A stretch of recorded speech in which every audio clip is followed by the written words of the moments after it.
I'm telling you, I can't win. Some people want to know where the music is. Other people hate the music. I just can't win. So welcome, everyone. I know it's late, and I was going to go on earlier, but I had candles to make, so I didn't.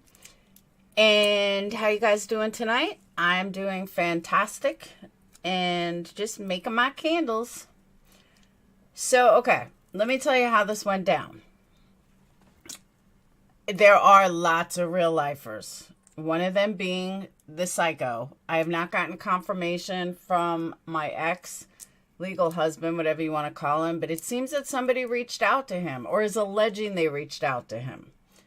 So someone is going real life, and let him keep doing it. I guess his PI skills didn't know my brother's a cop, but let him keep doing what he's doing. It's all right. Just ignore him. I don't need anybody sticking up for me. He's a narcissist. He's a loser, and let him cross the line. Or let him not cross the line. I'll still get a restraining order. It's not a big deal.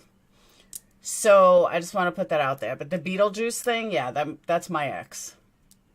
So, yeah, I make lots of woodsy scents. I actually just made some wax melts tonight. In amber, it's called Amber Romance. It's really good. No, Capone. The loser. Okay, so let me get into this though, because it's late and I'm not staying on 2 hours, I promise. So what's up, members, Patreons? All right, let me give my little spiel. I don't give my spiel enough. So if you want to support me, you can support me through Patreon, which is patreon.com/PURPLEXEDQT. You can also Cash App, Venmo, Super Chat. But most importantly, you can also join membership. And membership absolutely supports me. Super stickers, Super Chat, all of that. And candles. So go to energy, ENERGIE, candles.com. And I have over 100 candles. I actually have another 80 cents that I just haven't gotten to the website yet. But lots and lots and lots of candles. I'm trying to get rid of some candles. Hey, Steffa. I got to get rid of some older scents, and it depends. They range from 23 to 35, depending on what size. But I am out of white 6 ounce. I actually just ran out tonight. But I have everything else. So, again, go to energycandles.com. We need 13 more members for the 100 giveaway. 4 members only. And for that, you just got to join membership. Every 20 members that I get, I'm going to do the 100 giveaway if I get them within the same month. It's got to be 20 in the same month. Make a scent called Amber Heard's Clam. Oh, God. No, thanks. But this Amber Romance actually smells, it's really strong. Some of the scents aren't so strong, but this one is really good. I do have mahogany teak wood, but something happened with the wax and I had to remake a bunch of candles. So that's what I've been doing for the last 2 days before I send them out, but they still have to cure. So thank you, White Lotus. I have to update so much stuff, but okay. So tonight I was done making candles. I was taking a break and I noticed Tyler was live. So I said, all right, cool. So I go over to Tyler. While I'm on Tyler's live, I get a ding that QueenBee is live. And she has Kurt Wadsworth children. I said, ooh. So I click off Tyler and I go over there. And I thought it was the same girl from the other day, but it wasn't. I have Love Spell, but it wasn't. It was Kurt's other child. Now, Kurt has 7 kids, and it was also Kurt's son. Now, none of us have heard from all of Kurt's kids. Some of them are in jail, but I actually learned a lot tonight. Now, what I'm going to play is I'm going to play when I'm on panel. I want you guys, I'm not going to take away QueenBee, like go over and watch the whole video. I haven't even seen the whole video. Hey, Plurpy, I'll give you $2. So, but I'll play for you when I was on panel. Now, I didn't know what they discussed prior, But I got to tell you, I say it in the video and I'm going to say it again. And I said it to Tyler too. I really, truly think that we need to eliminate every single thing that we think we know. Hey, Black Dove, and put it back in Pandora's box. And this has absolutely nothing to do with my fight with the asshole. It really has to do with facts. If we look at the facts of this case, nothing that he said is real. Nothing. There's no evidence to back up anything that we have heard. But as I say on panel, it's very hard to eliminate everything that we've heard so far. Because, you know, let's say half of it is true. But I really feel like in order to get to the bottom, we need to eliminate everything that we have heard, put it back in Pandora's box, and start fresh. Start with the facts. Like Tyler was telling me, someone had, you know, said to him basically the same thing. Like, let's just separate fact from fiction. And I really think that's what we need to do. But after you hear the part that I was on panel, I want you guys to tell me what you think. I didn't want to ask too many hard questions, simply for the fact that I was a guest on someone else's panel and I didn't know what was discussed prior. But towards the end, there are actually some pretty interesting things that she said that I try to like hone in on. All right, let me pull it up. This is Rachel. Oh. All right.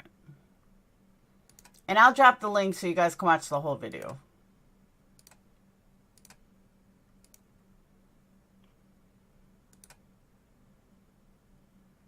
Yeah, I was on for a while. I didn't realize I was on this long.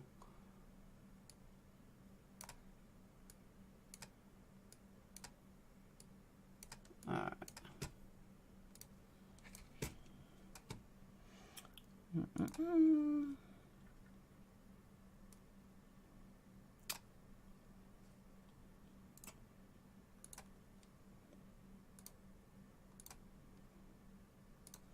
right.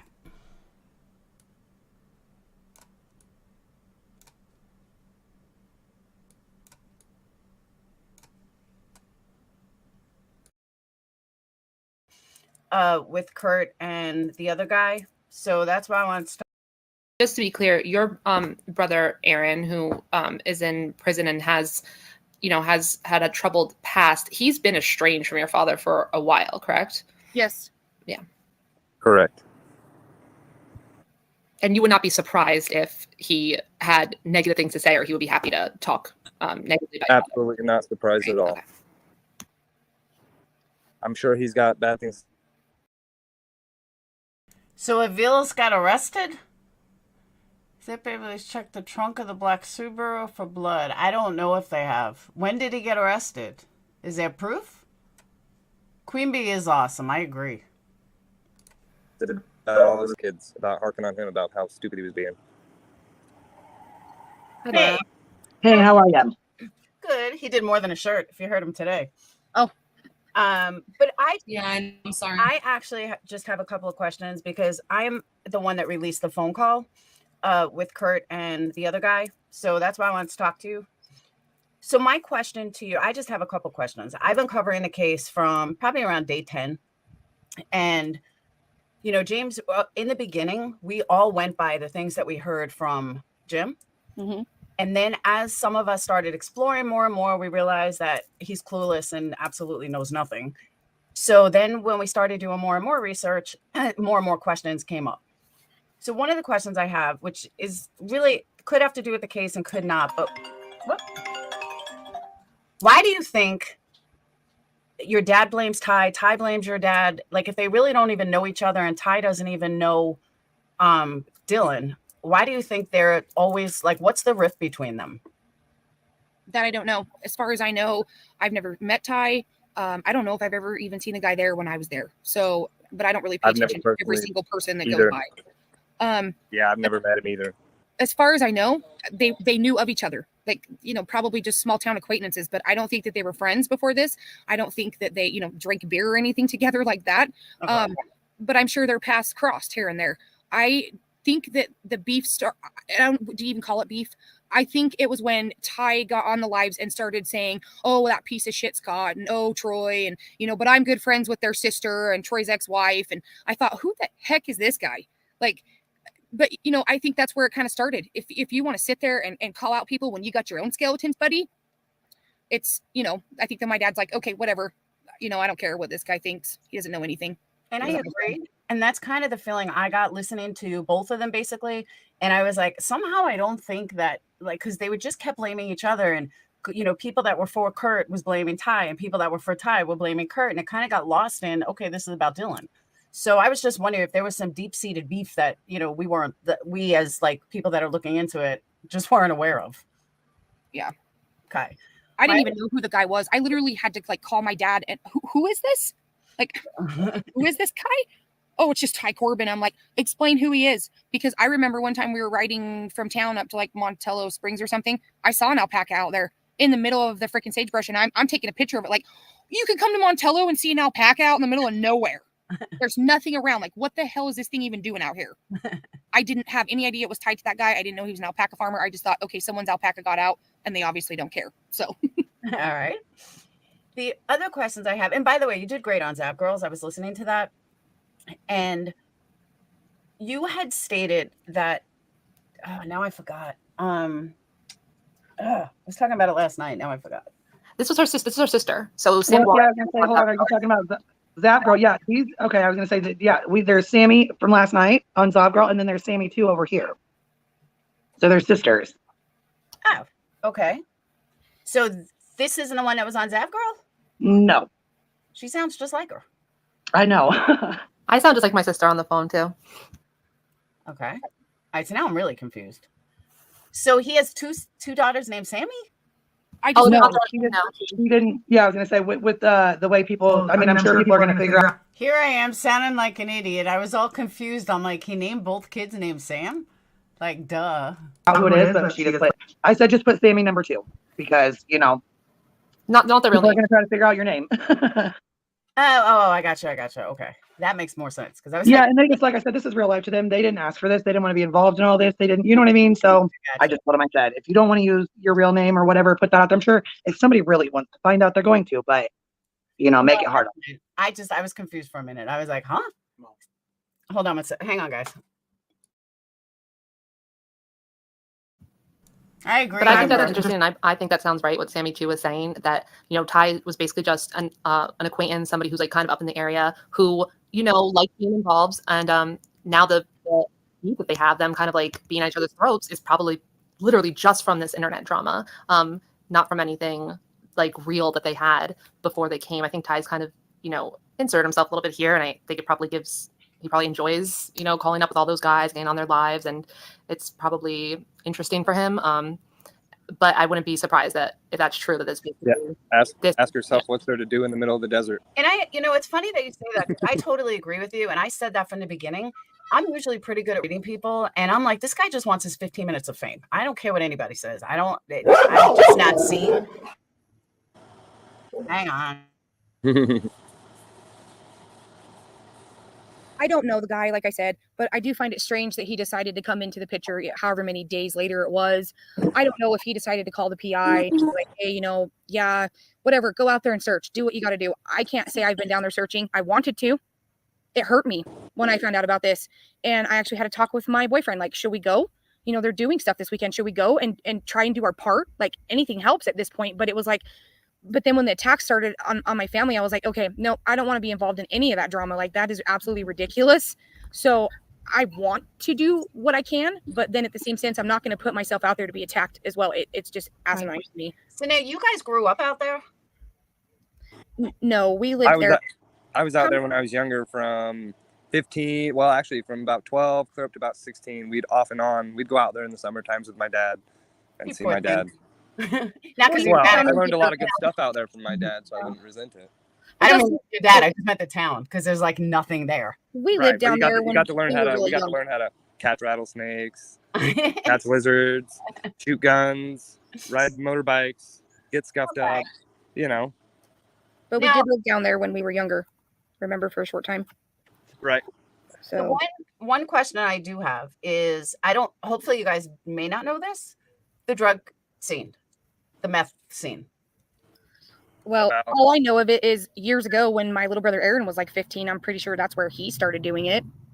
Okay. And I don't think my dad was aware of it. Like, he had his few friends there in town. He was down there, living with my dad. And when he was done helping my dad do work or whatever, he would go do his own thing with, friends or whatever. So I'm sure he got hooked up in that scene somehow.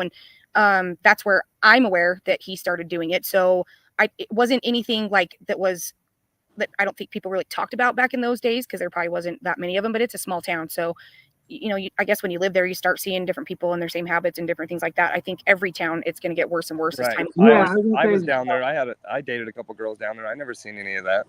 But I also am the type that if I did, I would try and avoid it because I don't want anything to do with that. Well, the reason I ask is when Jim first came around talking about this militia thing, and I'm like, there's not enough real people out there to have a militia. Right. Then I started thinking about meth labs. And if there are underground meth labs, there are going to be people that are going to watch it so the meth heads don't get it. Right. But nobody's been able to, we've gotten confirmation that there is a lot of drugs out there, but that's just the desert. Right. I've been all over that valley when I was younger, and I never ran in possibly a meth lab or anything. Yeah, random broken down buildings out in the middle of the desert and weird shit like that. But Yeah. nothing like, wow, a bunker. Okay. So there's no, for lack of a better way to say militia, because it's not. So No, there definitely is not. No. there's nobody, because usually if there's a lot of meth people around there, there's usually a lot of meth. There's always going to be weird people that come through town or stop by. You never know. It's the middle of the desert. They get lost on the wrong road and wind up there. Did you guys know Chase or anything or no? No. Okay. So he wasn't like a regular down there. Nope. I wasn't a very observant person when I was down there. Like, we'd go down to the bar, and I wasn't sitting there like eyeballing people and recognizing, like trying to observe their face or anything. So I don't think I've ever seen the dude. So. And you guys, I heard you say you didn't know Jim Brenner. Nope. Okay, fair enough. And what about Don, or your dad mentioned Tom Hardy, I believe? Nope. Did your dad have many friends? Not. I mean, people that he worked with. I know that random people that he worked with, but not a lot of like friends. He didn't have like a lot of He's people. got, that well, hung he's out got, and stuff like that. Yeah. he's got a bunch of family around there. You're running around with your family. You're dealing with that. Then again, a town with only 35 people. It's Right. kind of hard to have friends. And some of it's your family. What are you doing? Yeah, exactly. I know that, like, Well, we did ask him. I don't think you were up here, but we did ask him about Troy with the rumors about Troy and stuff. You know what I mean? Yeah, and they said, yeah, that's just exactly what they are. I They're just laughed rumors. Yeah. Which rumors? The one about him holding 3 women hostage. No, that and was Scott. And not being in prison for it, and then having a scratch on his arm that was from somebody. Like, that's a bunch of bullshit. No, that was Scott, though. They said it was Scott. I know Not- they were confusing names and shit. They couldn't even yeah, get somebody the said Troy, truth. somebody said Scott. Yeah, go ahead. They can't get the truth straight if they wanted to because they don't know it. they keep mixing up everybody's names and who had what. And Yep. But now, and I haven't seen it myself, so I can't say for sure. But I was told that there are like court reports about Scott. there are court reports. Okay. It's everyone in the family knows. It's not a secret. That's no secret to any of us. And he's not a pedophile. And he went through it all. And I mean, I respect my uncle. He's a good guy. He's never done anything wrong to me. Never creeped me out. Never done anything weird. Okay. Well, that's good. Like I said, nobody's family is perfect. That was a choice he made. He whatever he Did his he time. We all know what happened. Like, I asked him myself because I didn't understand back then. And I asked him, yeah, he went some years running from it, but that's his own choice. And I don't care who was paying his bills. I've never asked who helped him, pay bills or what he did when he was hiding from the cops. He got caught. He fessed up to it. He did his time. He's not a pedophile. There's a difference between a pedophile and a sex offender. I Well, agree. he'd be back in prison if he was. That's where most of them go because they go right back to offending again real fast. Yeah. I could think of someone who I think is a pedophile, but we won't go there. Well, like I said, I've looked up my uncle's records, and I asked him about it because I didn't understand the whole thing. And when he got put in jail, I asked my family like exactly what happened. There's a difference between I don't know I guess I should Google the definition of a pedophile, because I thought that was more like little kids. It is. Anyone under 16, I believe. Okay. Well, as far as what I know of the situation, the girl lied and said she was 18. I don't think they ever physically met in person. It was all through the internet of chatting. Oh, okay. So so they're holding women hostage is all a lie. No, right. Yeah, total lie. Like, that's absolutely ridiculous.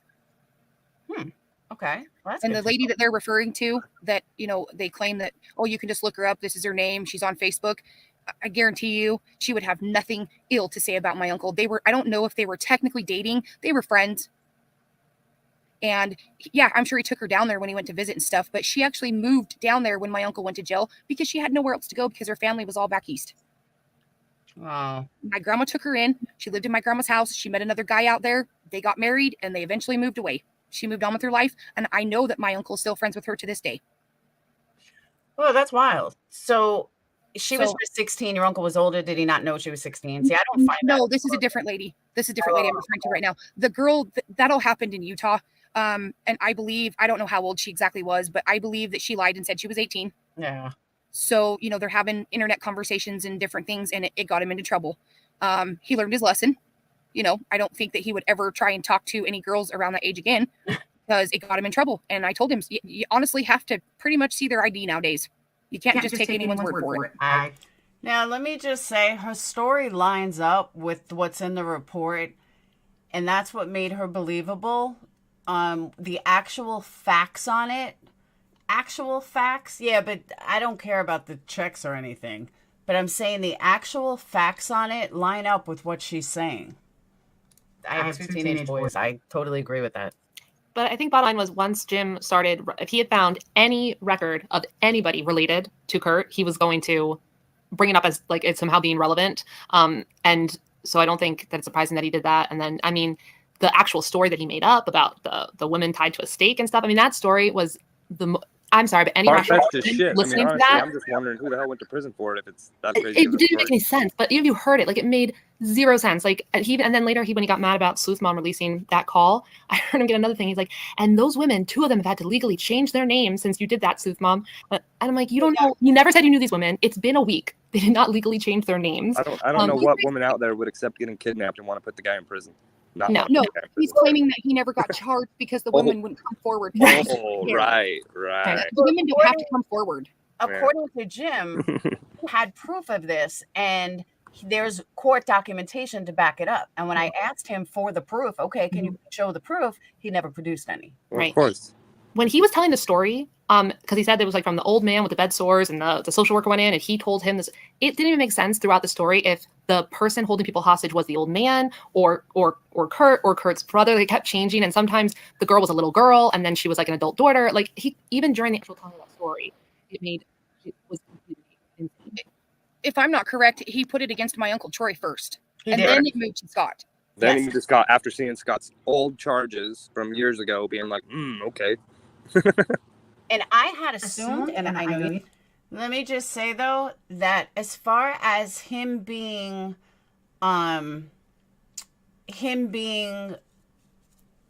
like in there for corruption or check dates, that I don't care about any of that. I was just wondering about the story that we were told. You should never assume. But I had assumed that half of what he was saying was real. Not all of it, but at least half of it. And then I'm slowly finding, I mean, especially because that phone call that was released by Sleuth Mom, you know, he's telling the family this. So I'm thinking he really either A, really believes this, or B, it's true. And I'm not the only one that feels like that. Like 90% of this whole community, Still Around's community, believed him. Or at least half of what he was saying. And, you know, it's so hard to dispel that because now it's like, you know, listening to you, and I feel bad that I kept like thinking Kurt had something to do with this because in the back of my mind, I'm still hearing his voice. I'm still hearing Jim and all his lies. You know what I mean? Right. And I think a lot of people are like that. Yeah. And I think that's why Queen put at the top of this, the title of this, like the damage of internet gossip. All right. Let me just butt in here. Guys, tonight is about Dylan, and it's about Kurt's daughters. If you don't like Black Dove, then don't like Black Dove, but you don't need to rail him. Black Dove is just a subscriber who is very into this case. He's not a creator. He doesn't need to be bashed. If you don't like him, then ignore him or block him. I would suggest to Black Dove, block the people like that.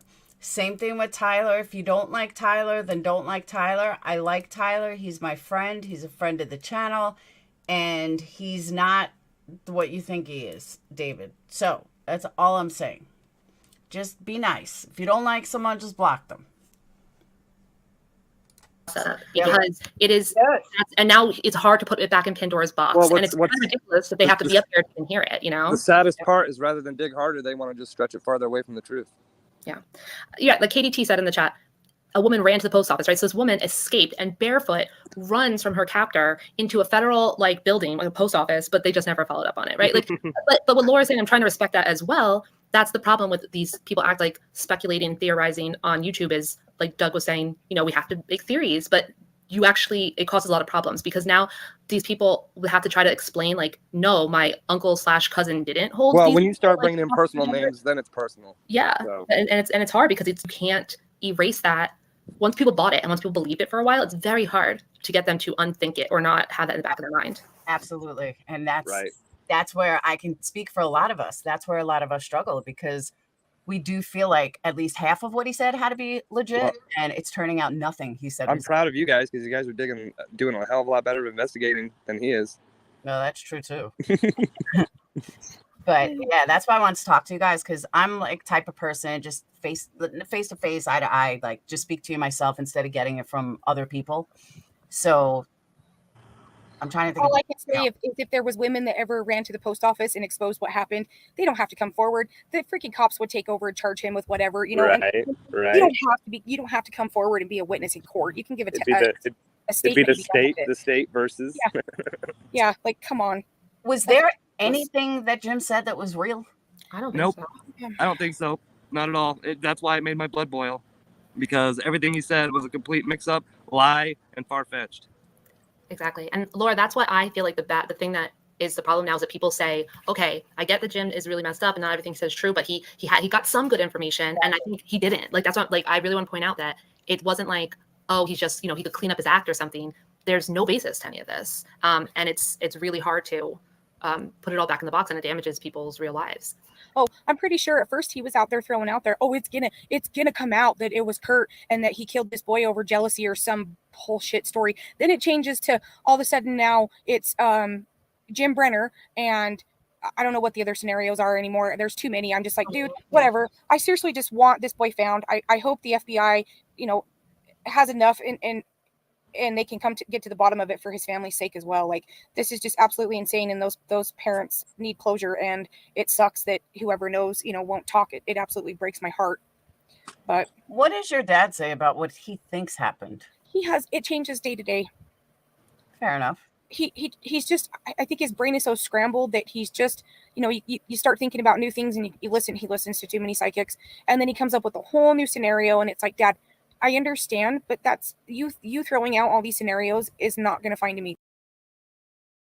Christy, let me ask you a question. Please tell me what, even if she was cheating, please tell me what the hell that has to do with finding Dylan. It's nothing but drama.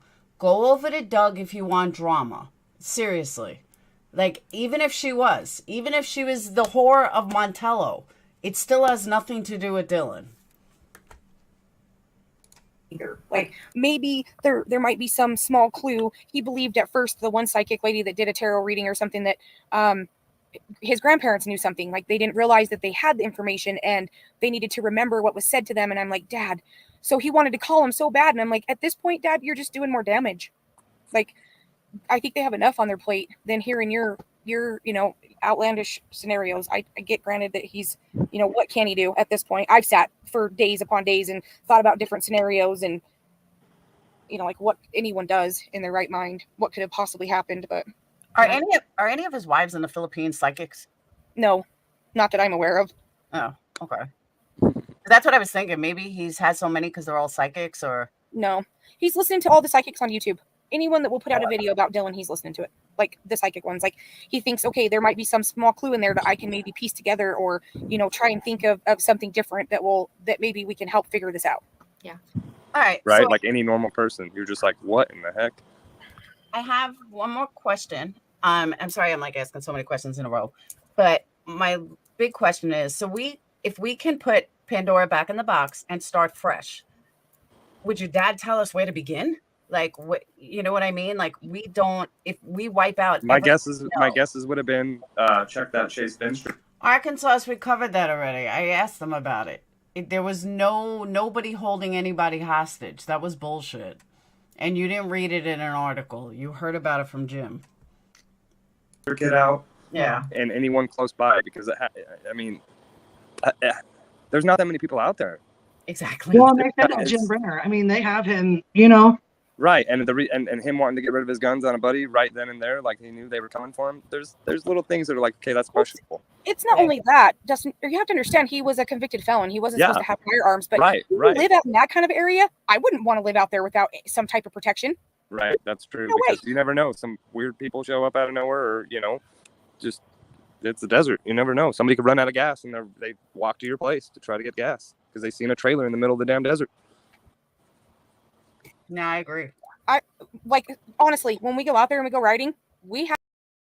Now, let me say, I don't know if this is what Black Dove was talking about, but Kurt made a reference about Mexico. It actually came, I'm sorry. Kurt made a comment about Mexico coming from a psychic on YouTube. So I don't know if that's what Black Dove was referencing, but that's what I found. Have our guns with us. We sleep with a gun in our trailer. That's, we don't live there. We're going down when we go camping anywhere, and we have our protection with us. That's our given right. And I understand he was a convicted felon, and I've heard a little bit about his record in his past. I'm pretty sure that was like in the 80s that caused him to be a convicted felon. And I don't know anything about the guy, but I do know that he hasn't been on my dad's property for a couple years. So it's not like they just shoved him out there, right here, right before it happened. Speaking of guns, your sister had said that she remembered hearing, or knew for a fact, actually, I think she said that Dylan's gun, his pistol, was found inside his trailer, and his key fob was found. I heard that too, but you have a lot of small town, and a lot of people at that point were out there. A lot of people from town were out there helping search, and doing what they could. And I honestly don't know. I've watched a lot of, interviews that his mom did in the beginning and stuff. And I don't think I ever heard that the gun was found. I don't think it's out there on a recorded thing. I think it was something that just got said through people. Some of the YouTube. No, I think, I don't. That's what I'm saying. Like, I think she said she heard it, that it came from Dylan's dad, that the pistol was found or whatever, a few days after the fact. And I'm sorry, but to the picture, the trailer was messy, and I get that they were in there frantically searching. But when honestly, is your mind that clear that you're going to, move certain things to look for a gun? I don't know. I don't have any idea. So now you keep bringing up stuff that's reminding me. Christy, Jim has brought nothing but lies. That is what Jim has brought. There has not been one iota of proof that he has brought. Not one. If you can show me solid proof of anything that man has said is turning out to be right, I'll take that back. But I have cross-checked everything he said, and there's not one iota of proof. Your questions. The guy that took the picture of the trailer that we saw, he never took pictures of the other. Yeah, I know it came from Kurt directly. I heard it from Sammy. Okay. Trailer. Why would Dylan need to spend so much time at your dad's if he had 2 trailers to sleep in? Any idea? I believe his mom said one of the trailers was just there for like storage, that he didn't actually go in it or sleep in it or anything. Someone asked her why there was 2 trailers there, and she said the other one was there for pretty much like a storage space that was shady, pretty much out of the weather. Hey, you guys, not to cut it short, but I'm on my phone and it's going to die here soon. So. Well, I appreciate you coming up. I mean, you guys have been up here. We've been on here an hour and a half, so that's right. Really Well, all we can do is try to defend our family at this point because it's a bunch of crap. Absolutely, and I'm glad you did. Somebody has to. I mean, nobody likes a bunch of crap that's not true being said. Well, yeah, and it sucks that you even have to do that, Right. I've been trying to avoid it. And like my friend said, I'm surprised you haven't got sucked in yet. I'm like, yeah, well, maybe. And I honestly don't think that his parents are going to do like any more interviews or anything talking about that stuff because the FBI is involved and they're probably being told not to. Let them do their job. Yeah, I agree. At this point. And that's what I think. I seriously just wish all of the bullshit would stop and all the rumors about whoever. It doesn't matter. They're not sticking to the facts that have been put out there. Which, you know, I don't know. I don't even know where I'm going with it. I'm just sick of all of it. I wish that people would just get back on track about the kid. Now, let me also say something. Based on the comment that's on the bottom, it says, stop. This has been cleared up on Facebook group ran by Candace, Jazz Girlson, and Missing in America. Okay.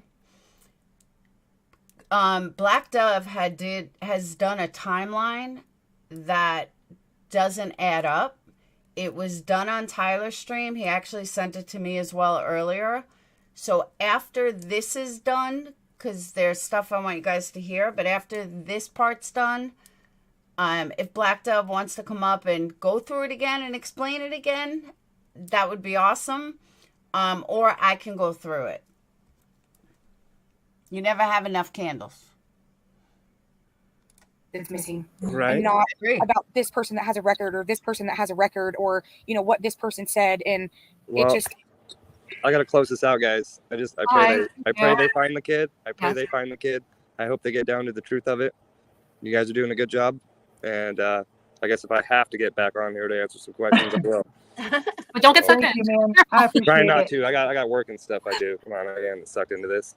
So, all right, take it easy. Thank you guys. Yeah, thanks for coming up, man. I appreciate you. You guys are very welcome. Have a good night. Have a good night. Do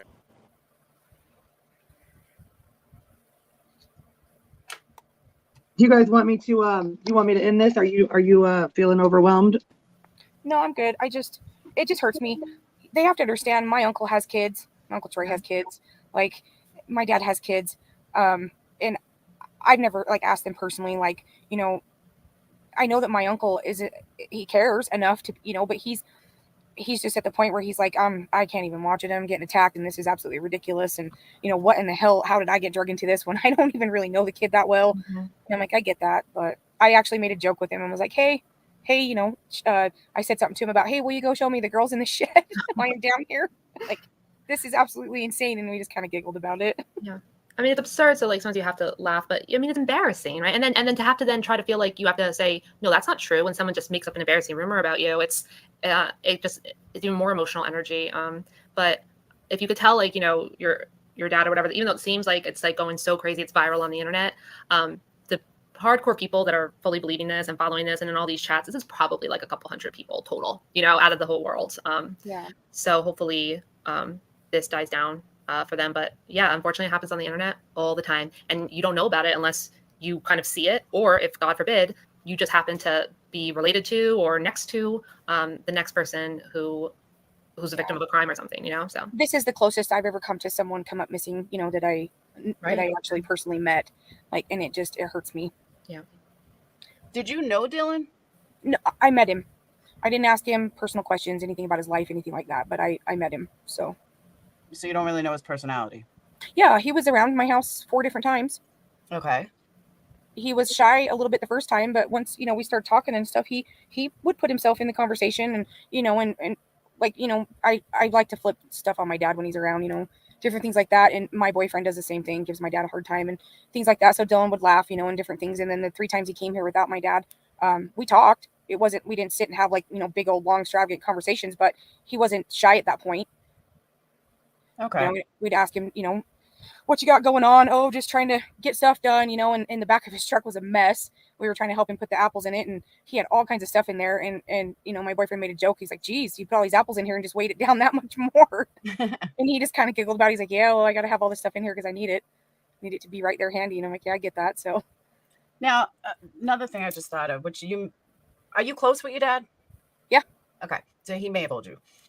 The latest rumor is how Dylan's dad used to beat the crap out of him. And I'm just curious if you know anything about that. Not details, just if you can confirm or deny. The latest rumor about his dad beating him? Yeah, that Justin used to beat him, and that's why he left and went to his grandparents. Yeah, supposedly there's a well, of course, Tim is the one that said this, but supposedly, Justin, which is Dylan's dad, was like, he is saying that Dylan's dad put his hands on him. Okay, so if you go back and watch the one that they did when he played the phone call of the guy up in that area that called in. Okay. I believe it's the guy, because I listened to that. And if I'm correct, the guy actually said something about the reason why Dylan had been overstaying at his other friend JD's house or whatever for a couple years on and off was because there was some type of an argument between him and his dad. Yeah. And I believe it was that guy that actually said it. Mm-hmm. Yes. So if you go back and listen to that, it would probably clarify that whole thing. So yeah, Jim's going to keep saying it because, one person says, well, I believe it was over this. And I don't remember if the guy said he choked him or, did something. Because the reason why I'm even asking, why I think it may be relevant, I think it helps clear your dad because, your dad's an older guy and here's a younger kid. And with all the rumors that Jim has said, well, if Justin did physically hurt him, that would make sense as to why Dylan was maybe looking for, a somewhat father figure or someone because he didn't have that. So it lends credibility to your dad. So that's why I was just wondering if it was even true. I can't say. I've never met Justin. I've never asked Dylan about his family. I didn't know anything. I guarantee you my dad had conversations because my dad was probably curious, like, where the hell's your family? Like, what do you got going on with all this stuff? Why, you're so young and you're out here trying to do this? I'm sure my dad asked him those questions, but I don't necessarily think that it was because of Dylan's life or anything like that that would actually draw him to my dad.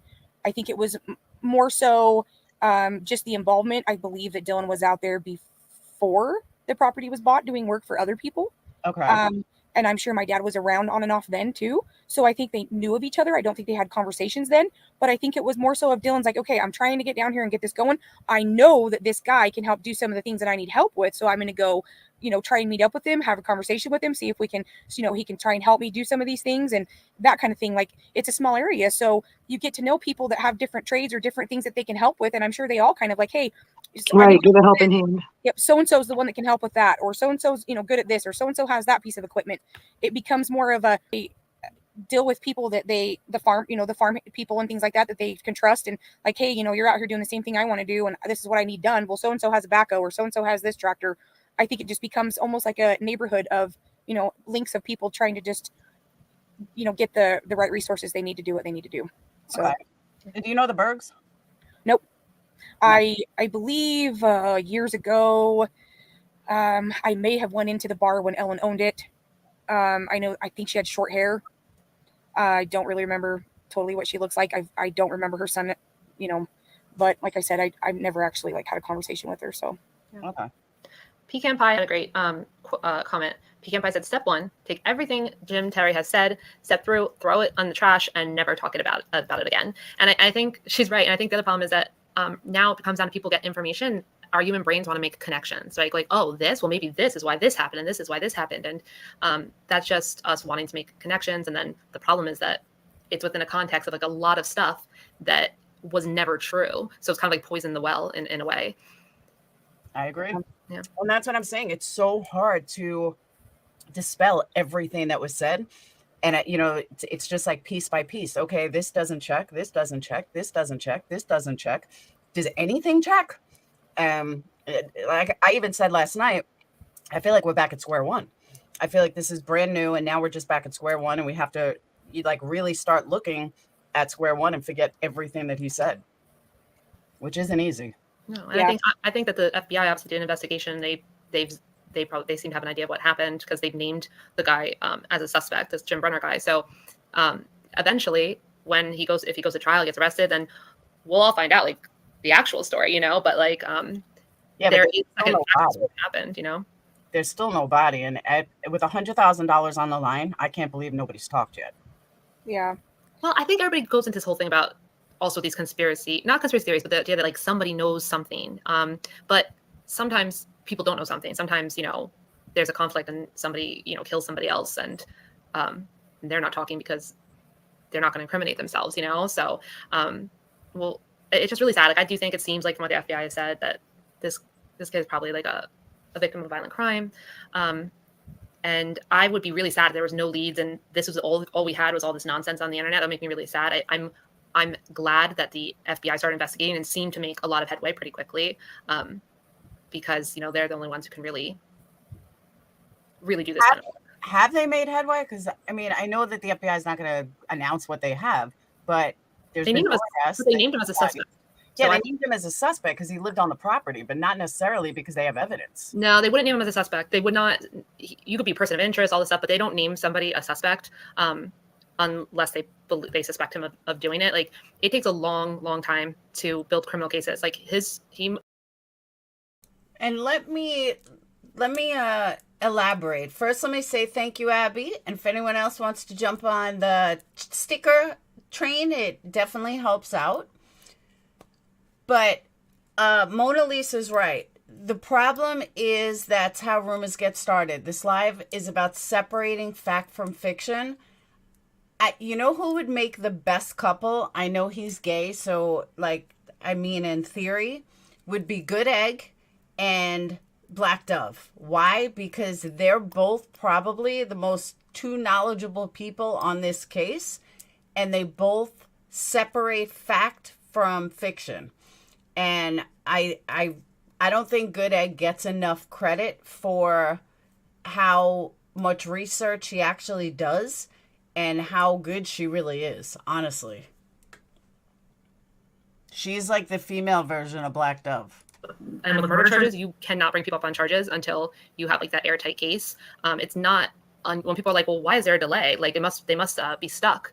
It might be 8-9 months down the road that they formally file charges against them. I mean, he's not. I agree. I definitely agree with that. They have evidence. They don't. I feel like they would. There's no way they name him as a suspect and scoop him up on these unrelated charges. See, and I don't. I thought that when the FBI came in, I was like, okay, cool. Right. They're going to get to the bottom of this quick. They're going to figure this out, and this is going to be over with. And maybe all this stuff will stop on the internet. Mm-hmm. But then I realized, okay, no, I guess they don't put out press releases. They don't tell people what they have and don't have.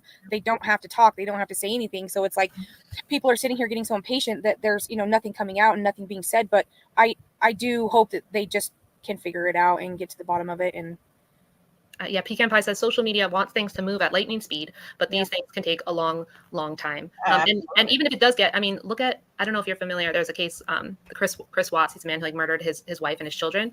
That was the most open and shut case in the world. The guy got arrested. He admitted he was guilty, didn't go to trial, and was locked up for the rest of his life. And there are still people, and so it could not be any more clear, like who committed it, case closed. And there were still people on the internet for years and years and years still, doing all this social media nonsense. But until he's like actually on trial, which could take a long time, we're not going to hear like how they solved the case or whatever. But in all fairness though, as a YouTuber, this is what we do. Like we find cases that interest us and then we try to figure them out. And, none of us ever think, oh, we're going to get reward money. None of us think like that. But this is just what YouTube true crime is about. You're either an uploader where you upload videos of past crimes, or you're a live creator talking about current cases. So that'll never die. And to be honest with you, social media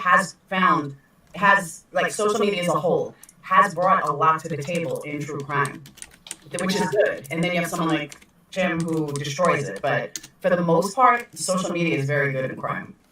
I just wish they get a life and move on. If he thinks the PI has other work to do it. Yeah.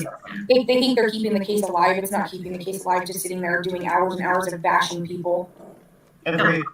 And even last night I was very unsettled when Doug was on this panel and he was really getting very emotional in his voice and saying like, I just want to find Dylan. And I'd be like, you can't, that, right? Like, I think some people maybe they just overstep the line and just being very unrealistic about what is they're doing. And I totally agree with that. And I've always said that. Like, I'm not here to solve crimes. I'm here to figure out crimes and figure out who did what and who, what, when, where, why, or how, but I'm not here to solve a crime. I mean, it'd be nice if I could, but... Yeah. Well, and I also heard them say, like, oh, how convenient that there was family down there that weekend. People, this is something we do every year. It may not be Memorial Weekend every year, but it happens every May. But everything has, like, some sort of deeper meaning, right? So... We go down there every May because both of our grandparents were born in May, and so that's when we choose to go down there, and my sister just lets us all know, like, this is what weekend works for us. We all try and figure out a weekend that works. It's planned like a month in advance. It's not just like, oh, let's just go out there Memorial Weekend, or like there's been other weekends. It wasn't Memorial Weekend that we were out there. So I'm tired of people saying like, oh, how convenient, or that panel saying how convenient that he had family there. No, it was planned a month before that.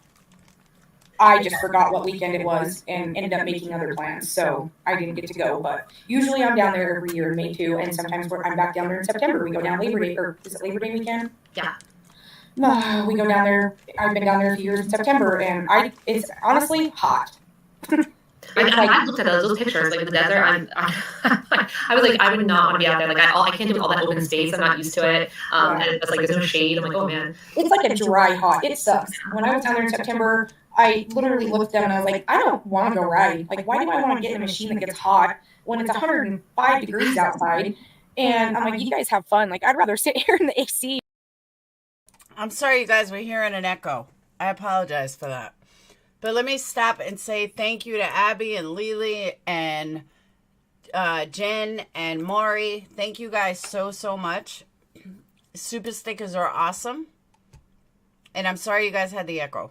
In the shade, you know, I'm not out there dying. I went with them once. We rode up to Patterson Pass, and my leg was burning by the time we got back because it was in the sun and I had the heat coming out from under my seat in the side by side. And I was like, I ain't doing that again. That was not worth it. And then at night, you freeze your butt off. So I slept in a tent that weekend and I froze in that tent. And as soon as the sun hit the tent, you had to be out of it. So has anyone else ever gone missing out there that you know of? No, not that I'm aware of. Well, I've heard things after all this whole story started, but no, I've never, I don't think that town has ever had any type of publicity for anything like this. So. Wow. And I would think if someone else went missing from out there that, that my family knew or knew of, they would at least say something in conversation like, oh my gosh, this guy we knew come up missing out here. But that's what I'm saying. Like, before this, I didn't talk to my dad every day. I'd go weeks without talking to my dad because I knew he was good. But now I'm calling him in the morning like, okay, Dad, I know you're up. What do you got going on today? Type of thing. What are you doing? I call him in the evening. What are you doing? And he's like, what am I doing? Same thing I was doing yesterday. But it gives me peace of mind to just be able to hear his voice and know that, at least he's insane, but still there sane. So his mind's going nuts. You think he feels any guilt, like he could have done something, he could have done more, or you think... I guarantee it. Okay. In my years of all my life, until this, I've only heard my dad cry once. And during this, I've heard him cry 4 times now. And I thought, oh my gosh, this is more than I've ever heard my dad get choked up or teary-eyed about anything in his entire life. Wow. One time before this happened, I actually heard him cry on the phone to me. Now, let me ask you guys a question. Have you really ever seen your dad cry? Because I thought about it after she said it. And I had a wonderful dad. I've talked about this before. My dad was amazing. Like, truly was a good man. And he was a great father. And I think about it, and I don't think I've ever seen the man cry. So at first I thought it was weird that I never saw her. Like, she was saying she only heard him cry once. But I honestly believe I don't think I've ever seen my dad cry. Maybe once, but not often. And hey, Wonder. I was like, okay, if my dad's going to tear up and get choked up trying to talk to me about something, I know it eats at him. And I heard him actually, I think he said to me when I was down there, like, I wish he would have just called me, but he knew I had family here and he probably didn't want to bug me. And we had a short conversation about it. If it starts raining, I need to get that grain shed or that truck down to that shop or whatever. And my dad says, well, call me. I don't know where I'll be or what I'll be doing, because when we show up, my dad just pretty much goes on the fly with whatever we decide to do. Yeah. He's just there. Like, he gets to spend time with us. He gets to see some grandkids. And so he's just there, and it's like, okay, what do you guys want to do today? Well, we're thinking about going riding here, or, do you want to go do this? And he's like, yep, sure, let's go. He's there to do what we want to do, and we're there. So, but I almost guarantee you, if Dylan had called my dad and asked him, can you come out here? I can't get a hold of, whatever the situation was, I can't get a hold of anybody. I don't want to walk back the 5 miles. If my dad wasn't doing anything, I guarantee he would have said, yep. And he probably would have just took everybody like, hey, you want to go for side-by-side ride out here? Leave an open seat. He can hop in and we'll give him a ride. And then we can go cruise around out there. I never rode out that way. I don't think my sisters ever rode out that way. From where, though? You just said Montello. Like, we didn't go that direction. I didn't even, honestly, I don't know how many times I've drove down there, and I honestly didn't even know where the loose end sign was. I knew I'd seen it, but I didn't know where it was at. And it's just Robbie, and I agree with you. That's what I'm saying. When she first said it, I was like, oh, why, how come he never cried? But like, and that's, I think, an initial reaction. But honestly, it's wrong because a lot of us have never really seen our dads cry. Actually located. So when I drove down there last month to go be with my dad, I actually paid attention and I was like, oh my gosh, there's the sign. Like I've seen it, because you see the different names of ranches on the green signs, but I never actually like embedded in my head where the turnoff was for Lucin. I didn't even know. Thank you so much, Sissy. What it was, never asked. So you're assuming that Dylan was taken from the grain shed? I don't know. That's what I'm saying. Like, but I'm just saying, like, I think my dad, in a way, I don't know if it's not guilt, but I think he just is like, wow, I could have actually, been like, yeah, call me. And I'll just tell my family, like, yeah, I got to go out and give him a ride. And we probably, if, I know my sister would have been like, sure, go do it, Dad. If you need to give someone a ride, do it. But I think it would have more so turned into like, do you guys want to go for a ride? We can all get on the motorcycle side by sides, whatever, and go out that way and, pick up Dylan, give him a ride back to his camper, and then we can go explore out there, whatever. But Dylan had a car. Why would he need a ride? From what I understand, he had to take that, they call it a seed truck. So it's a, what, I don't even know if it's a 10-wheeler. It has all the, the bucket on it to plant or put the seed in that goes into the tractor, I believe. I don't know. I'm not a huge farm person. So, but I believe, according to my dad, he was supposed to be planting his field. So the field was 5 miles away from where the shed was or whatever. So if he was planting his field, at that point, if it starts raining, you want to keep that inside somewhere so you don't get your seed wet. So it would have. Thank you, Avery. But if you guys picking up what she said, and I try to mull over it, but I didn't really understand it. When she was saying how if Dylan needed a ride, all he had to do was call his dad. So then I started thinking, could he have gotten a ride from someone else? Could there's new info on the grain truck movement. Like, could he have gotten a ride maybe from Jim Brenner or something like that? Have to be taken to that other shed to be put in where it was totally out of the weather, so it didn't get ruined. Any reason why you think he didn't have his shoes on? Or by the shed? No. And I honestly never even paid attention to his shoes when I saw him. I never looked down at his feet. Has your dad ever said anything about it? About what he thinks why his boots were out there? Yeah. I've listened to a million scenarios my dad's come up with. His scenario is he can think the only reason that they would be taken off right there if Dylan took them off was to use them as defense. Oh, that's interesting. I don't know. Sometimes I feel like that, like we're going to find out that it's completely some stranger out of left field did it or had a hand in it. I don't know why. And that's why I'm trying to just honestly, I'm trying to not feed into all the scenarios. Like, yeah, you can think about them all day long, but I don't know. Right. I have no idea. I've never been out in that area. I have no idea. Yeah. And I mean, we even kind of feel like your dad so desperately feels bad about Dylan and like wants to be found that he's even kind of going into the scenarios like too much, where it's like he should really try to detach, because it can drive you crazy going down that path of speculating and things like that. And for him, it's actually personal because it's an actual person he knows in real life. Like you said, I've never had anybody in my life, thank God, go missing or be the victim of a crime. But I can't imagine how much you would want to. It would be so hard to like turn that off in your brain if that did happen to you. Oh, it was horrible. Like the first couple of weeks, I finally had to get told by my family, like, okay, you look at your phone more than you're paying attention to us. Right. And I'm like, okay, like right. I got to stop this. I can't go down this hole. Like I got to do what I need to do first off. And then if I have spare time, whatever. But now I don't know how old, but I don't know. I also was worried about, does your dad have any grandchildren who are old enough to like, that they're being exposed to all this gossip on the internet? Yes. That is really disturbing. I just thought about that, and that's like really disturbing to me, because think about like, that's your grandfather, and like you shouldn't hear people talking about, your grandfather like this when you're a kid and you Google stuff on YouTube and that they go to school, right? I mean, luckily it's not like a huge national story, but when you start spreading rumors like this, it can be embarrassing for people that you're not even considering, like their grandkids and stuff. Well, the thing is that my kids, nobody knows that that's their grandpa around here. You see what I'm saying? So they're a little bit, and at first one of my daughters was like wanting to watch all this stuff, and then she's like, okay, this is just total bull. Like, I don't even care anymore. Like, it doesn't matter. None of it's true. So She goes, I'm just not gonna, put myself out there to listen to all this crap. She's a kid. They're teenagers. They have better things to do, honestly.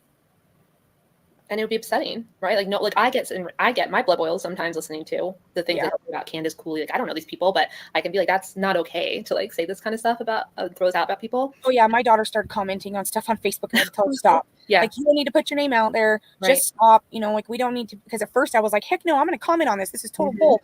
And then it was like, wait a minute here. Do we want to be the center that's being attacked? No, I would rather be the support for my family that is being attacked. But that's why I was like, I got to think about this. Do I want to like really expose my children like that? Right. No. Right. You don't. We'll jump right on it, and it's hard. Like, how do you make these decisions? You didn't ask to have to make this decision of like, how involved should you be online? Right. Yeah. So yeah, people need to think this all the way through. It has bigger ripples, and I think some people really think that it's no big deal. Like, it's just like internet entertainment. That, or, I just keep hearing people throw out there, oh, it's about finding Dylan. And I'm like, no, it's not, you guys. You would be respectful and have some human decency to stop some of the stuff that's being said. Yeah. I mean, I think I said it. Yeah, I think I said it last night on, I guess, Laura, you weren't on that panel now, but the one last night when it's like, if Dylan is this kid, I don't even know him, right? But if he was here and he was watching all the things being said about him and his mom, it would be devastating. It's humiliating, and it's awful. And they don't think of people sometimes as fully human. Why are you saying, I care about so much about Dylan, I want to find Dylan? Like, this guy was telling me last night, and I'm like, you don't know him. First of all, you don't know him, so you shouldn't feel that strongly. And number two, if you thought of him as a real human, then you would be doing the opposite of what you're doing right now. And I totally agree with that, Good Egg. Yeah, that's what I'm saying. Like, I don't even think Montello, there might have been some people there, that were kind of more internet savvy and stuff, but I don't even think people like even knew what YouTube was or how like it can blow up like this or any of that stuff. I told you, it's a different time zone out there. Like, it's a total different lifestyle than it is in a city. They're stuck back about 20 years ago, I think. They're not ahead. They're not in our time of what's going on and things. They live a little bit slower life. So just a bit. All right. So that's pretty much the questions that I had. The rest is just kind of BSing, but let me give you guys the link so you can watch the whole interview on your own.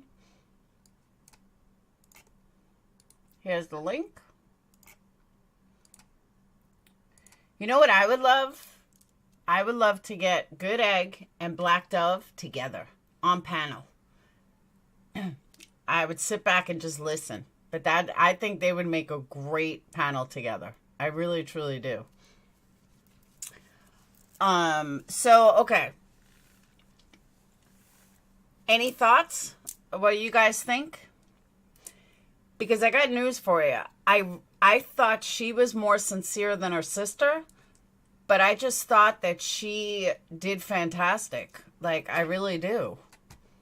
Hold on, Black Dove. I think she sounded real.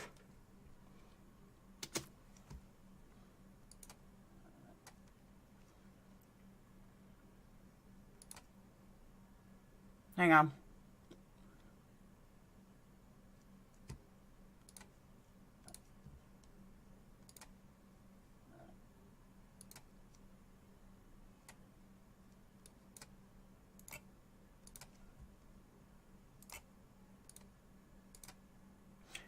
There you go, Black Dove. The family did see sincere. Hey, Gray. People knitting and crochet. Gray, we were talking about you last night. With Ringo.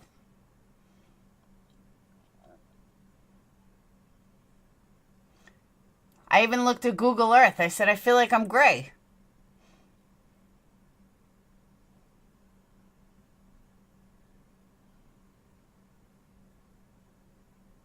Well, I understand the FBI will take a while. What's up, Black Dove? Oh, not much. So what'd you think? Well, I honestly can't tell the difference between her and her sister's voice. Like, they sound exactly the same to me. I know, I said that in the beginning. After talking to her for a while, I can hear the difference, but yeah, it was definitely different. I mean, I'm sorry, I said that wrong. It was definitely the same. Can Gray Hughes come up? Great. Black Dove wants you to come up. No, like seriously, because Doug, somebody, like he said something in Doug's chat earlier, and then Doug blocked him or something. I'm like, just put him up. Who blocked Gray? Somebody on Doug's channel. Like, I commented on his videos and stuff too, because I just wanted to get info. And like, I'm honestly sick of coming on panels. Yeah, the echo should be gone. I know no, the echo should be gone. Oh. Oh, maybe I have to. Great. Like, I didn't want to go on Tyler's stream, but he asked me to come up because I sent him the same email I sent you with all the timeline discrepancies. And then Doug wanted me to come on and talk about that. And it didn't really, there wasn't that much talk about it. It was mostly, you know, like other stuff unrelated to Dylan. Of course it was. But like, I spent hours and hours going through the Kurt interview. I tried to ask questions in it and get good questions in.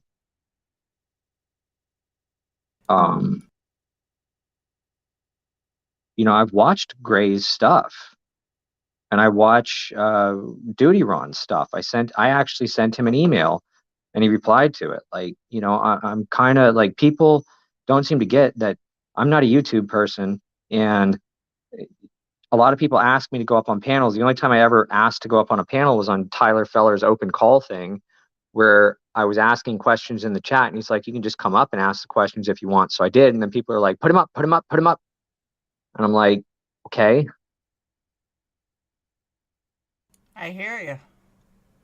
Did you watch Jess's stream last night? Because that was pretty interesting too. Nope. Well, it gave me a new respect for her, and you know, it kind of shows the emotional toll that this has taken on people who do this. Like, I guess, you know, for a living. I guess that's what people do for a living on YouTube or whatever. But it's like, and Gray just said there's no such thing as a good panel, so come up, make it good. Gray, that's not true. So, Gray, that means when you and I were on panel together, we never had a good panel? Thanks. Like, geez, I would like to ask him questions about what he knows about this, because all I'm trying to do is put together timelines that make sense and figure out what's real and what's bunk. And speaking of that, I can tell you that the quote-unquote official Facebook timeline has been said by multiple people who should be in the know to be garbage. Well, because that's the cops' timeline, right? No, that's not the cops' timeline. Oh. Not really. It's a media manager who does it on behalf of the family. And I wasn't on a panel or anything yesterday. I was talking to Jess in her chat while she was giving an apology, which I didn't think she needed to make yesterday. Why'd she give an apology? Because she had an interview with Kurt where she had a few too many. Oh. And it got kind of raucous. But, I mean, she didn't say anything that offended me, so I'm like, whatever. I didn't even know why you made it, you know, like, it took it down and then apologized for it. I'm like, geez. And then the most screwed up part about that was that people went into her chat while she was literally apologizing. She didn't block anybody or tell them to screw off. And they were berating her and making fun of her. I'm like, damn. See, what I think about Kurt, though, my feeling on Kurt, and I got this feeling earlier, I actually think, I think Gray left too. I really think that Kurt is kind of like Ty in the sense they wanted 15 minutes of fame, and it's all about 15 minutes of fame, and Kurt's getting attention, and he just wants to talk, and he's making up stories to make his boring life sound exciting, and he's a drunk, and that's exactly what I feel. Laura, there was a troll in her there was a troll in her chat pretending to be me. Yeah, I can only imagine. I saw that. Yeah, it definitely wasn't me. You know what I'm saying, though? Like, I really just feel he's just a bored 60-something-year-old man who had a friend to talk to, who no longer has a friend to talk to, and he wants his 15 minutes of fame. You know, he lives in the desert, he's a nobody, and he wants to be somebody. You know what I'm saying? Yeah, I get what you're saying. Could be that. I don't really know his motivation for giving those. Like, he gave 7 hours worth of interviews in the last 2 days. 7 hours, and I've only watched like 4.5. Like, I could only do so much. Because he wants to talk. And that's why when what's his name had him like locked down, I thought it was ridiculous, because Kurt just wants to talk. That was also addressed too in that stream. Oh, was it? Yeah, my beef with Salty is gone. And, you know, I saw a different. I'm not saying Kurt's a saint or anything, obviously not. But like, it was a different Kurt in the interview. I don't know. Did you hear the 4.5 hour long thing that he did yesterday? Nope. Okay, so basically, Salty did a live stream, and there was like 150 people in the chat. And for the first, you know, like 4 hours or 3.5 hours or whatever, it was totally unmoderated because he didn't have moderators or block anybody. And everybody just asked all the questions, like the dirtiest questions. They doxed Salty completely, his name, his address, everything in the chat. Wow. Like, Right. yeah. Hold that thought, though. I have to go potty. Okay. So I'm going to go potty, but hold the audience. I'll still be able to hear you, but I just won't be talking back. Welcome, Grandma. Okay. So basically what you wanted me to have, like what you wanted me to come up here and talk about was the timeline discrepancies. So I'll hold the fort while you're peeing. And the timeline discrepancies have become even bigger, and there's a whole bunch of them. And I was talking in the stream, like I was messaging in the chat, and Jess was like, you know, I'm not going to throw that lady under the bus or anything, but the timeline, yeah, there's discrepancies, and there's a whole bunch of stuff that locals have said that completely contradicts the official Dylan Rounds Facebook timeline. And then I went on Tyler Feller's stream because he asked me to come on and discuss this. And he was talking about like the timeline discrepancies, and the woman who runs the official Facebook media thingy, she texted him repeatedly and said, look at this, look at that, go to this part of the timeline, that part of the timeline. But she couldn't call in, she said.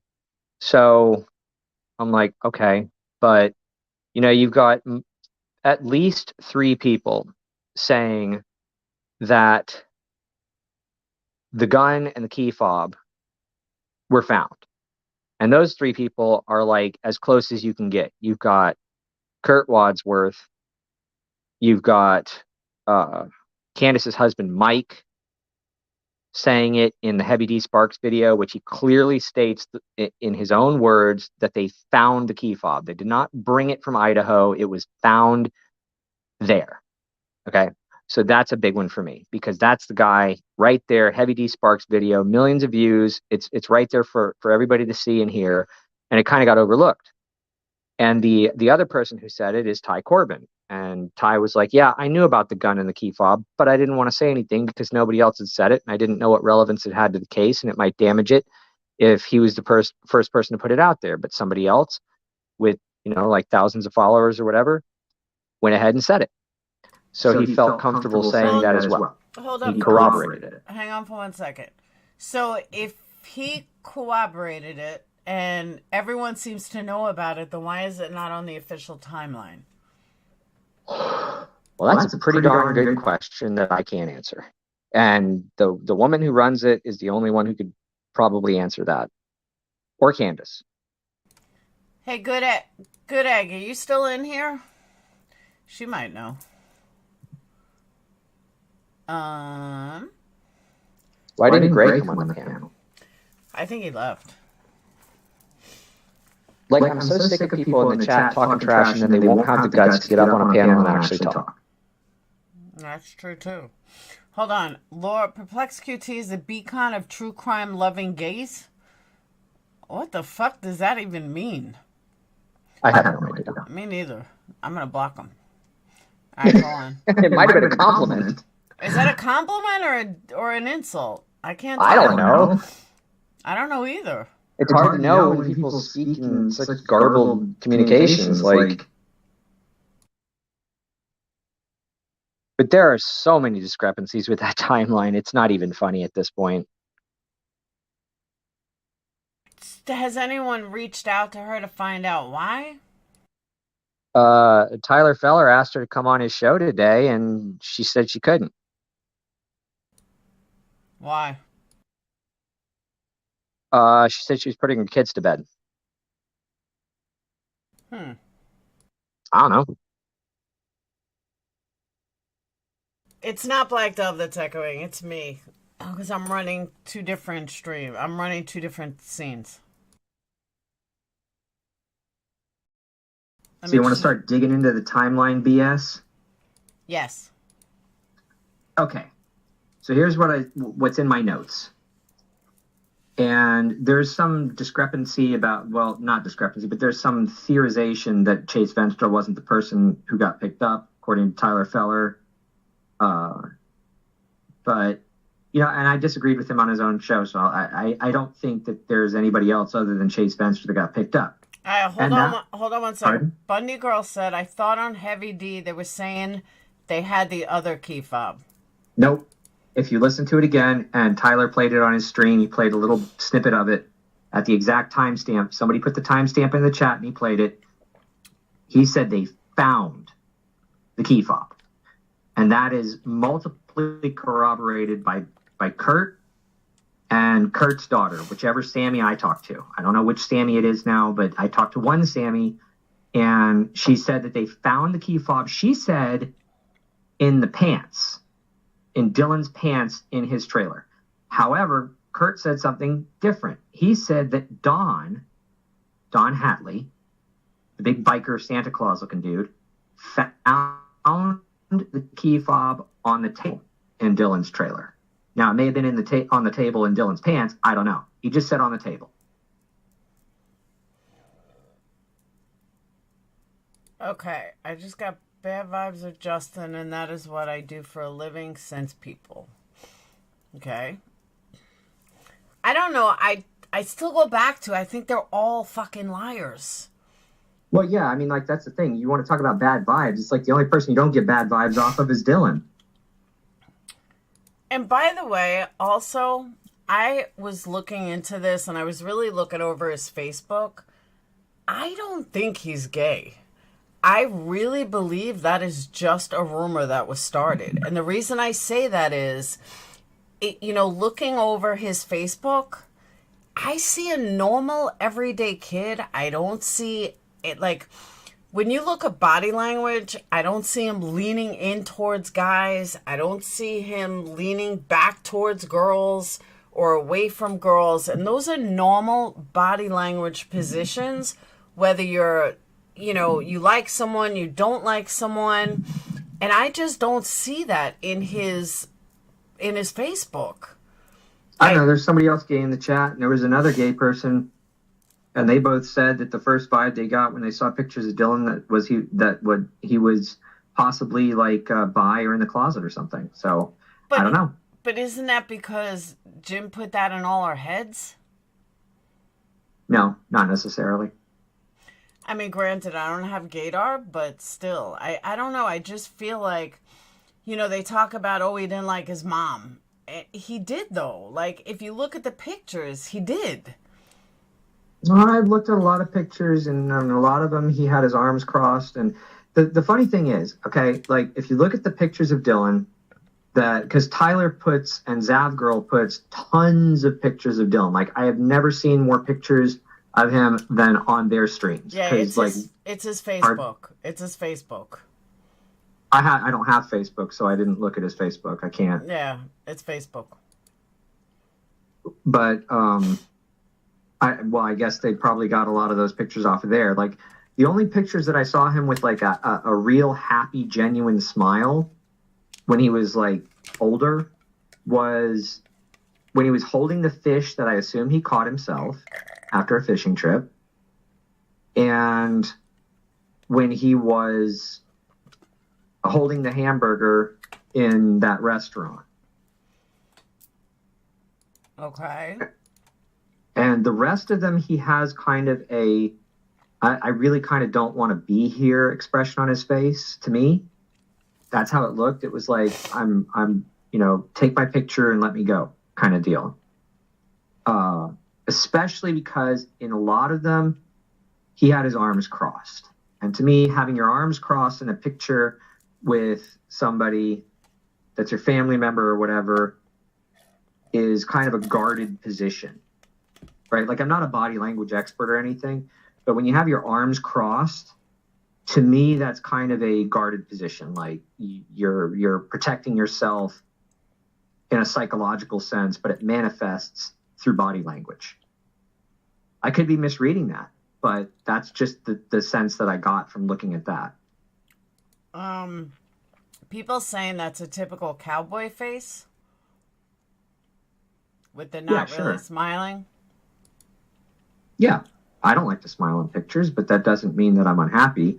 I mean, but that's not what I'm saying. I'm saying that it's not just the lack of a smile, it's kind of the uncomfortable look. Okay, did you also notice how he always wears a heavy, baggy clothing and a hat in almost every picture? Yeah, I did read that. I thought it was complete nonsense. I told Tyler that this guy is so lying. The one from Canada. He said, read the email Tyler got from a guy stating he was with Dylan. Yeah, total lie. You know what's weird about that now?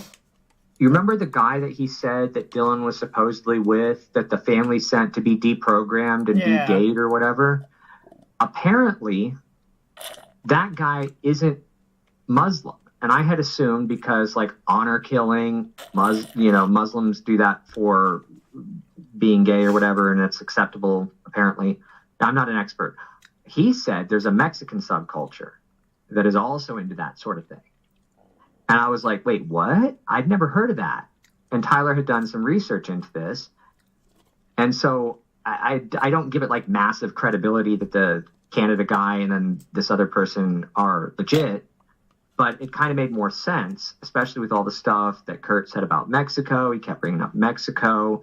And there's something else in that call, if you haven't heard it yet, that's just like, holy shit, about Mexico. Okay, you're insane if you think that Dylan ran off to Mexico. I never said that. No, I'm not saying. I'm not saying you personally. I'm saying in general. Kurt, that's insane. To think that he just picked up and ran off to Mexico. There's not even logic in it.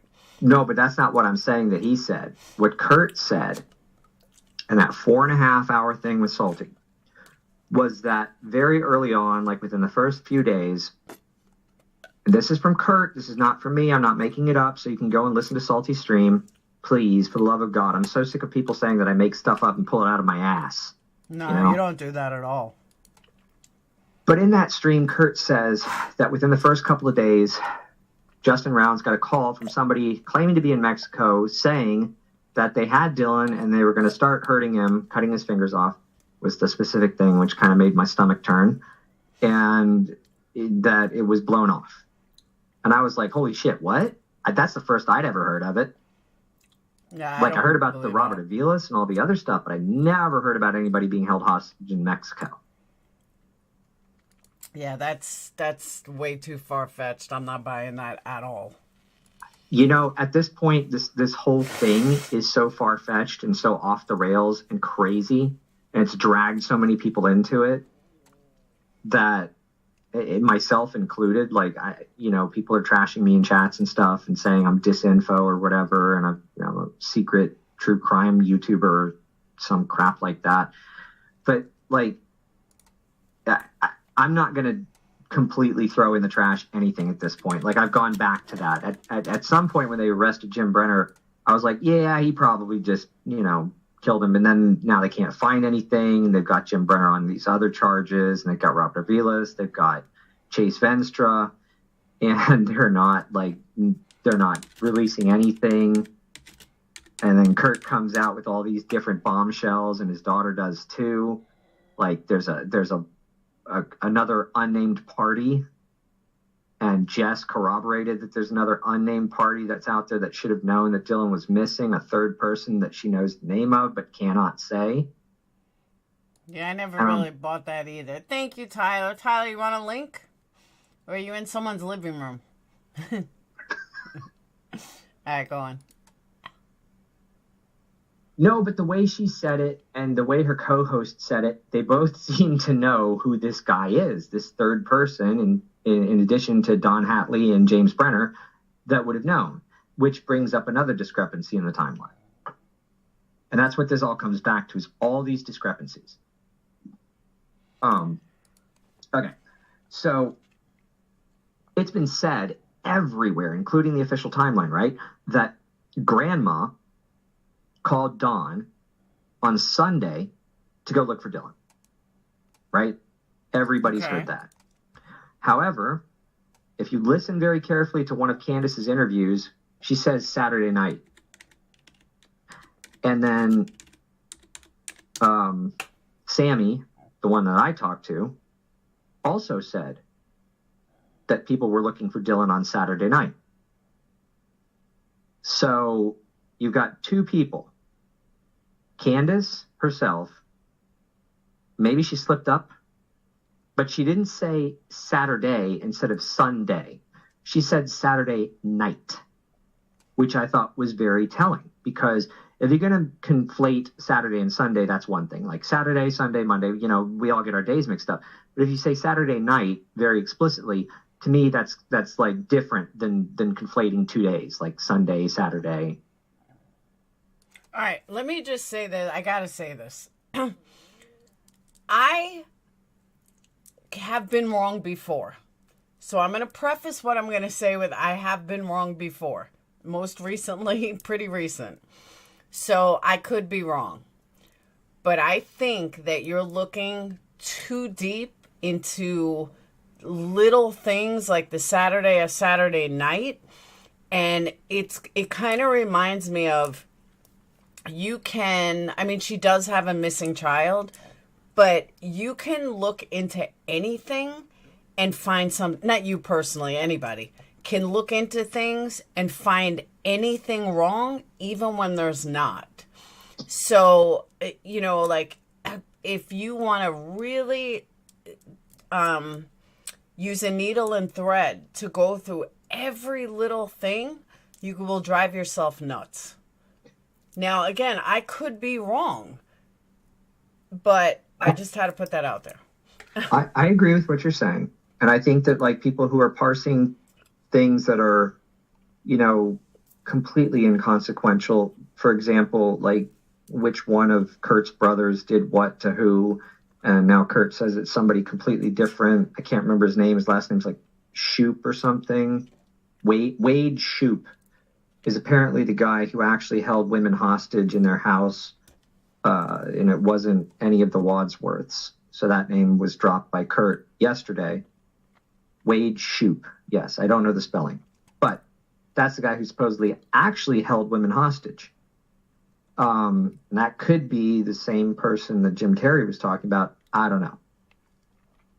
But to me, like, the reason that I'm parsing those initial interviews and those words so carefully isn't to try and, like, thread the needle too much. It's to see, when did Dylan actually go missing? Because if we know when, then we could find a path to figuring out where he might be. Right? Like, you get what I'm saying? Like, if it was Saturday versus Sunday, and people were already alarmed on Saturday, but they're saying it was Sunday, that's a big deal to me. Why? If the family was already calling people saying, hey, go look for my son or my grandson because, you know, something might be up, then that brings players into the mix that might not have been brought into the mix already. Yeah, I think, and could still potentially be at large. I think it's looking a little too deep. But again, I could be wrong. But hold on. Avery says, I just need to say I looked at Dylan's Hispanic friends on Facebook and see a few of them have liked pages of hot girls and 2 of them have checked into Idaho. The rest look like gamers. Just saying. And thank you, Avery.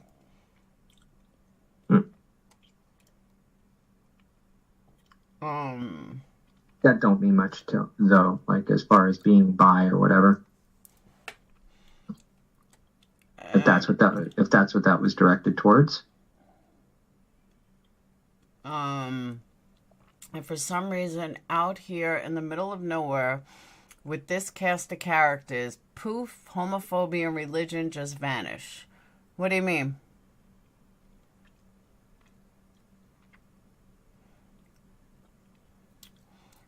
That was clarified allegedly today on QueenBee's. No woman ever held hostage. No, no woman ever held hostage by a Wadsworth. Have we ever heard? Apparently it was Wade Shoup. Have we ever heard why Dylan wasn't invited to the Wadsworth get-together? Because he wasn't family. I think also because he might have been planting or something. According to Sammy I talked to, she says that she believes that Dylan did not sleep at all that night and that he was up all night planting his field. That's what she said in the interview with where I got on the panel. Yeah, I remember that.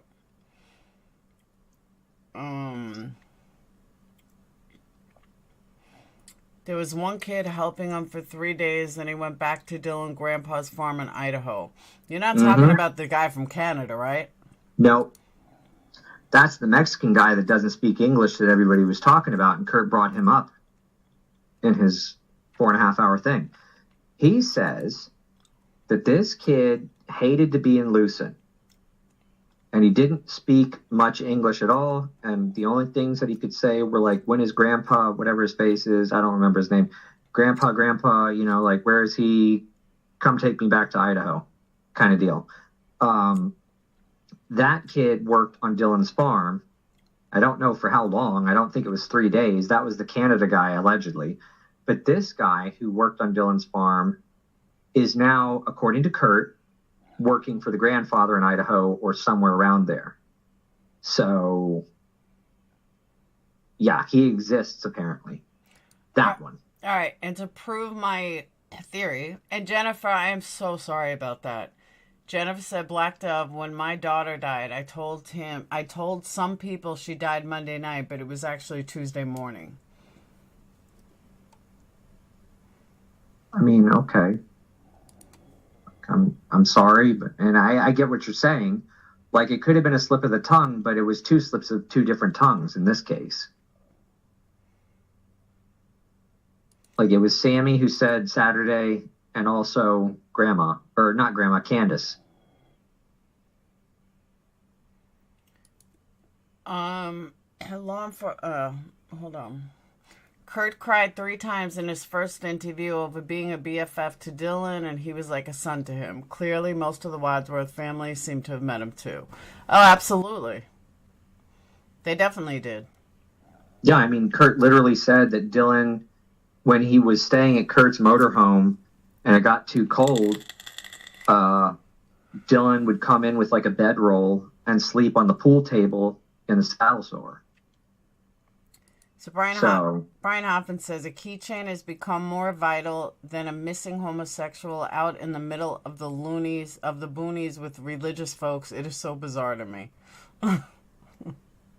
Well, I mean, the key fob thing, it's not about that being more important. It's about like what happened when and who really knows what.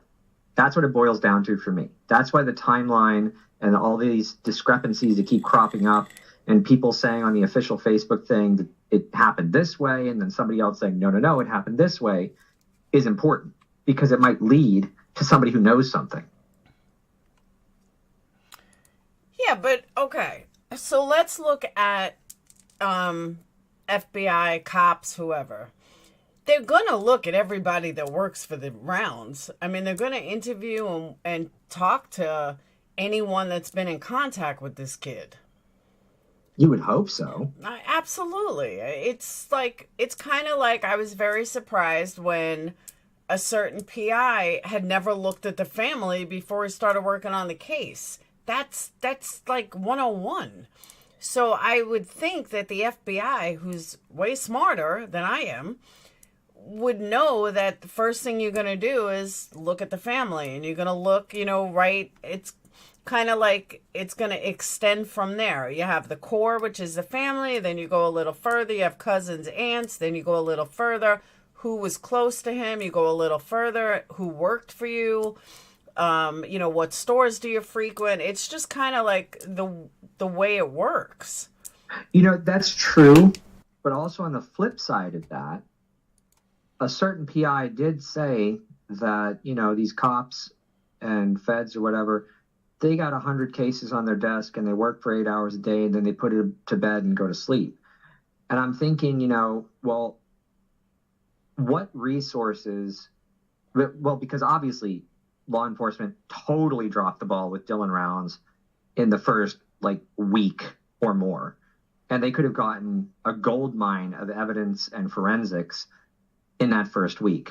But it's totally blown because they took the truck, they drove it home, everybody contaminated the scene, they walked all over it, you know, because they thought it was a missing person and that he was injured in the desert, whatever, you know, there's all that. But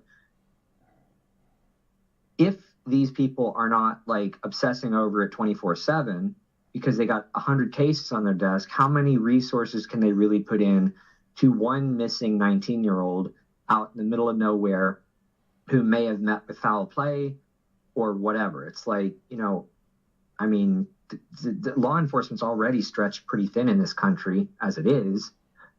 So what can they, you know, what kind of resources have they really brought to bear? And there's people who said there's search planes up finally after like a month and a half. Well, I think, see, again, I wouldn't look too much into that because I really believe that they thought this was going to be, as soon as FBI got involved, they were going to find a body somewhere in the desert. How far could he have gone? Like, I think they really thought it would be cut and dry. You know, it's easy peasy. And I think the locals thought it would be cut and dry, easy peasy. Like, where people just don't disappear off the face of the earth, except in 2022 when they seem to disappear into thin air. But maybe there's aliens taking everyone. But, you know, when you really sit back and you think about it, it's like, FBI couldn't solve it within a few days. Now what? Now where do we look? Well, there's that, right? Like, and everything I just said comes with a huge asterisk, which is maybe they've already solved it and nobody knows. Like, that could be a big thing. And maybe they already know what happened exactly. Maybe they know exactly what went on, and they're just not saying because they got to, you know, build their case and do all that paperwork and stuff. And we're just like, you know, breathing into a microphone kind of deal. But I don't know. Like, nobody knows that except the feds, and they're not going to tell nobody nothing. Hold on. It doesn't matter if it's in a different city. You would always look at the family first. Always. In anything, you look at the family first. Yeah, I think, you know, to be fair, Jim Terry did look at the family an awful lot and trashed them pretty bad. Brought a lot of stuff out there, like the debts. You know, that's a big thing that he brought out. Yeah, and to be fair to Jim, he was the first person to say that the gun reappeared in the trailer 2 days later. He said that very, very early on, and one of the first things I ever watched on this. And I was like, what? People are bringing guns back? How did anyone know it was gone in the first place? Because apparently it was found the second day. It doesn't might mean not it have was been brought gone. It back. might have just been overlooked. That's what I'm saying. It doesn't mean it was brought back. That's true. But I'm saying, like, it was found the second day. And now that's corroborated by Kurt saying that it was found in dirty laundry on the second day of searching. Okay. But there's more discrepancies than just that, too. Right? Like, there's the whole thing about when Candace actually called to report Dylan missing. And somebody was posting in the chat that she called en route to Lucin and told people that he was missing, like called law enforcement to get out there. And it is confirmed. I can't remember which video, but search and rescue arrived between 4 and 5 p.m. I think this is the Heavy D video, 4 and 5 p.m. on Monday. Okay, so how did they get there that fast? 4 to 5 p.m. on Monday. You'd think it would take a while to get a search and rescue party arranged and get out to the scene. No way. You can have it done in 2 hours. Even if it's just a missing person and there was no crime involved yet? Absolutely. Okay. Because the search and rescue was done by them. No, I mean a search and rescue party, not Candace and her husband or whatever who went out there. Search and rescue party could be done in 2 hours. Well, if I ever go missing, I hope they're that fast. It's a small town. This is That's farming. what I mean, though. It takes cops 2 hours to get from their police station to like a robbery or a holdup situation, like with Dylan Berg. He was being held hostage, and they literally said, "Well, until somebody gets killed, don't bother calling us," and they hung up. So, like, I'm thinking, who though? Who said that? That came out of Ellen or Dylan? I think it came out of Dylan. Yeah, Dylan's not exactly credible. Okay. I mean, like, I'm just going based on what people say and what's multiply corroborated. And his mother also corroborated that, so. But there's more discrepancies, if you want to hear them.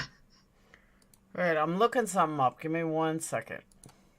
Did you hear the one where Candace said that they hacked into Dylan's social media on a phone, a different phone? Yes, but hacking could mean that they just went in it, or they, use the password.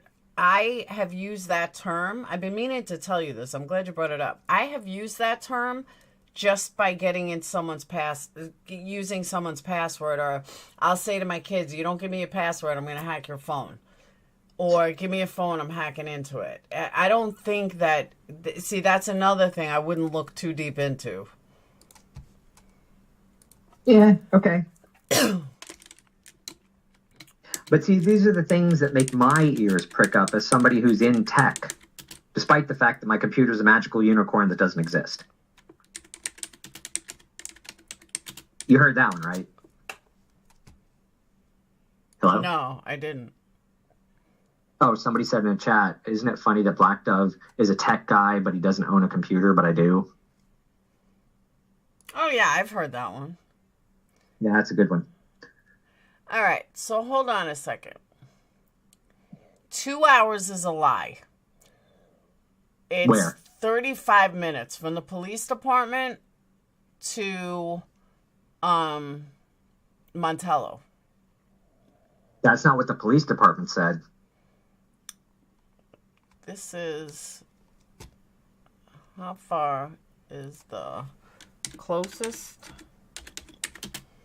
police department from I don't remember if it was Elko or Box Elder that Doug called into, but he called in to the police on their non-emergency number, and he got transferred to their supervisor, and that person was like, he asked, how long would it take you to get somebody to I don't remember if he said Montello or Lucen, but he's like, how long would it take to get somebody out here? And they said, oh, about an hour and a half, something like that.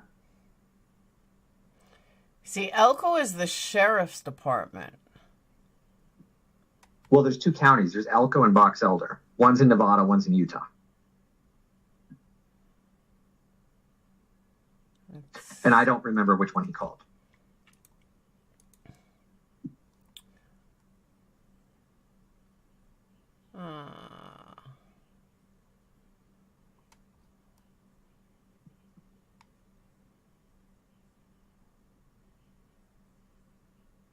All right.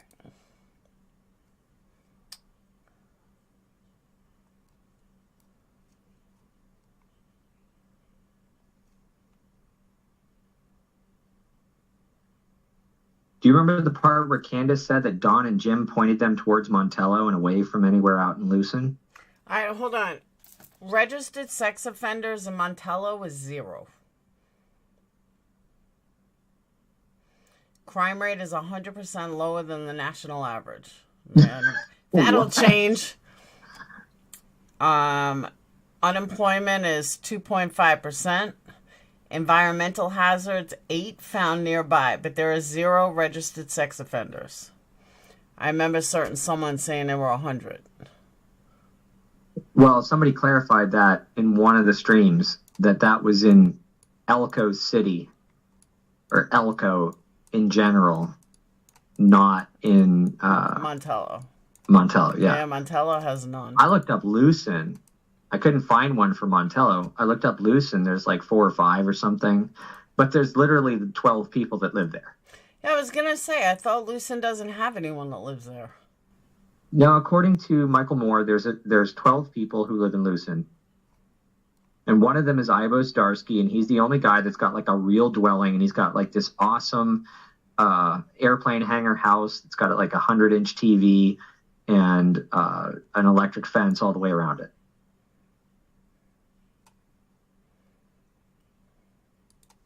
Can you imagine living in a town with 12 people? My block has more than 12 people. Yeah, I know, right?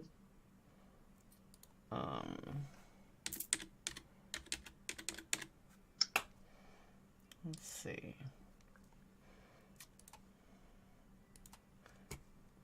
I don't know. I need an address. Do they have a hotel? A hotel in Montello or Lucin? Yeah. They do, actually. They have hotels. It's not in Wendover? That's what I'm looking at.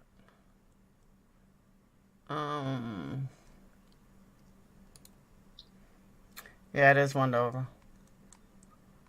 Yeah, I figured, because Wendover's like the next closest. Yeah, and Wendover has a police station. That's the one that's 37 miles away. They've also got casinos in Wendover, I believe. Mm-hmm. So the closest police station is 36 miles. The Wendover's a different jurisdiction than Lucin.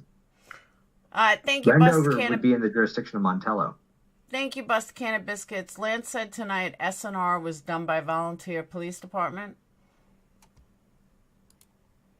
Volunteers from the fire department, I thought. Fire department. They're the ones that did search and rescue. Initially, yes. And he said it was a clusterfuck. He said it was a shit show of a search and rescue.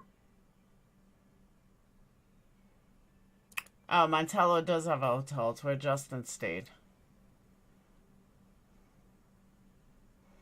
SP said he stayed at the same hotel as Justin.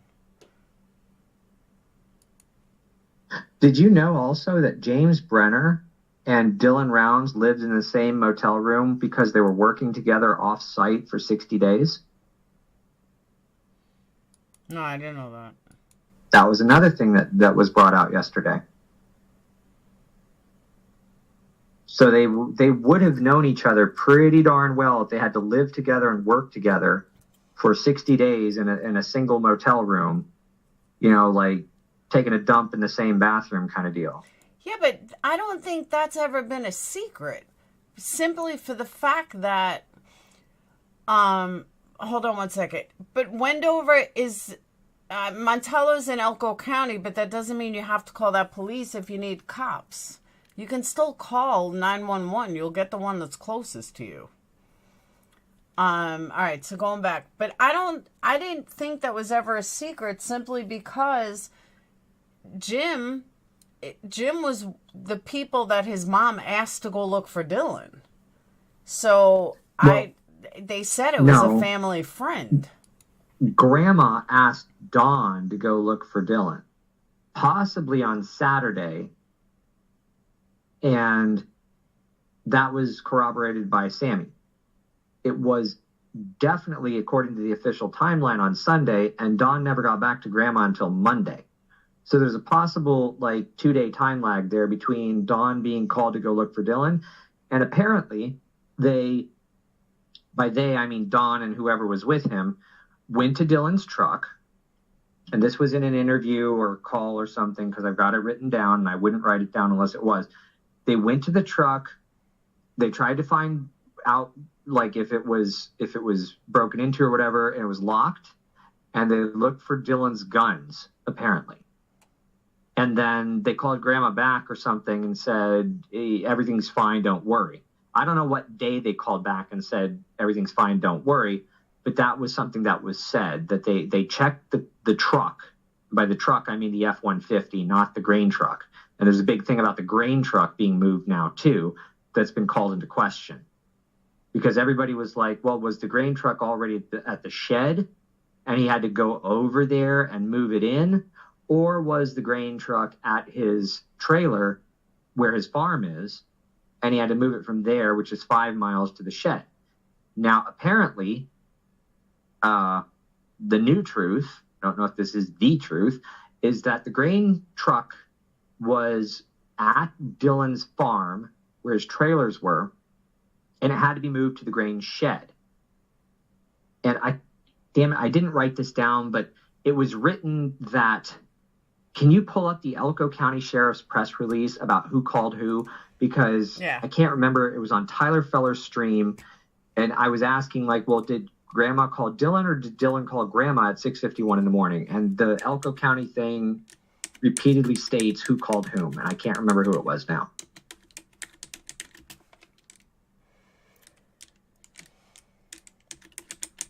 But that's an important one too. That's a big, big important one. Who called who? All right.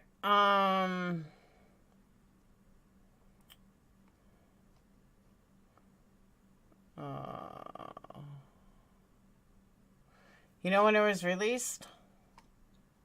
No, I do not. I know it was in Tyler Feller's stream. I can try to pull it up on my other phone. Because I'm looking. Okay, it's not on that release. Was it before the FBI got involved? I don't know. If somebody in the chat knows, I can't see chat at all on your thingy. Oh, hold on.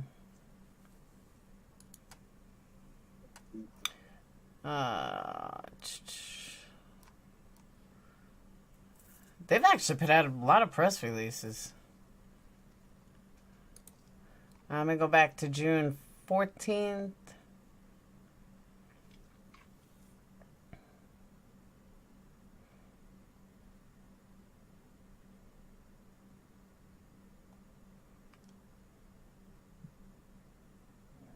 Give me 1 second. I've almost got it.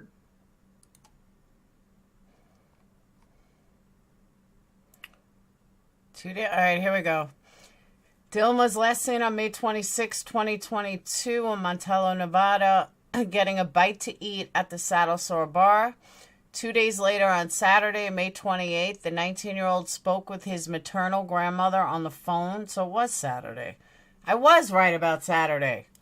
Spoke to a grandmother on the phone. Dylan's mother, Candace Cooley, told Dateline that her mother said Dylan had to hang up because it was raining and he needed to move some equipment. He said, "It's raining. I can't talk right now." Candace told Dateline, "I got to get my seed truck." Dylan is a farmer. Okay. Yeah, that was the important part, was who called who. And Dylan called Grandma at 6:51 in the morning. It doesn't say the time. It does on the press release. I'm looking at it on Tyler Feller's stream from today because he brought it up. Okay. And that's from the official law enforcement press release. It says that, this is like the size of a post stamp. Dylan made a phone call to a family member on the 28th at approximately 6:51 in the morning Mountain Time. We can confirm that the phone call was made from the farm based off cell data. So he called his grandmother to tell her he couldn't talk. And I thought that was a bit odd. Like, why do you call somebody to tell him you can't talk? Have you ever called somebody and been like, "Hey, can't talk right now. Bye"? No. That's a good point, though. That is kind of weird. Maybe he promised he would call her? Yeah, somebody had brought up that maybe she had called him earlier and he was calling her back or something, but that's never been stated.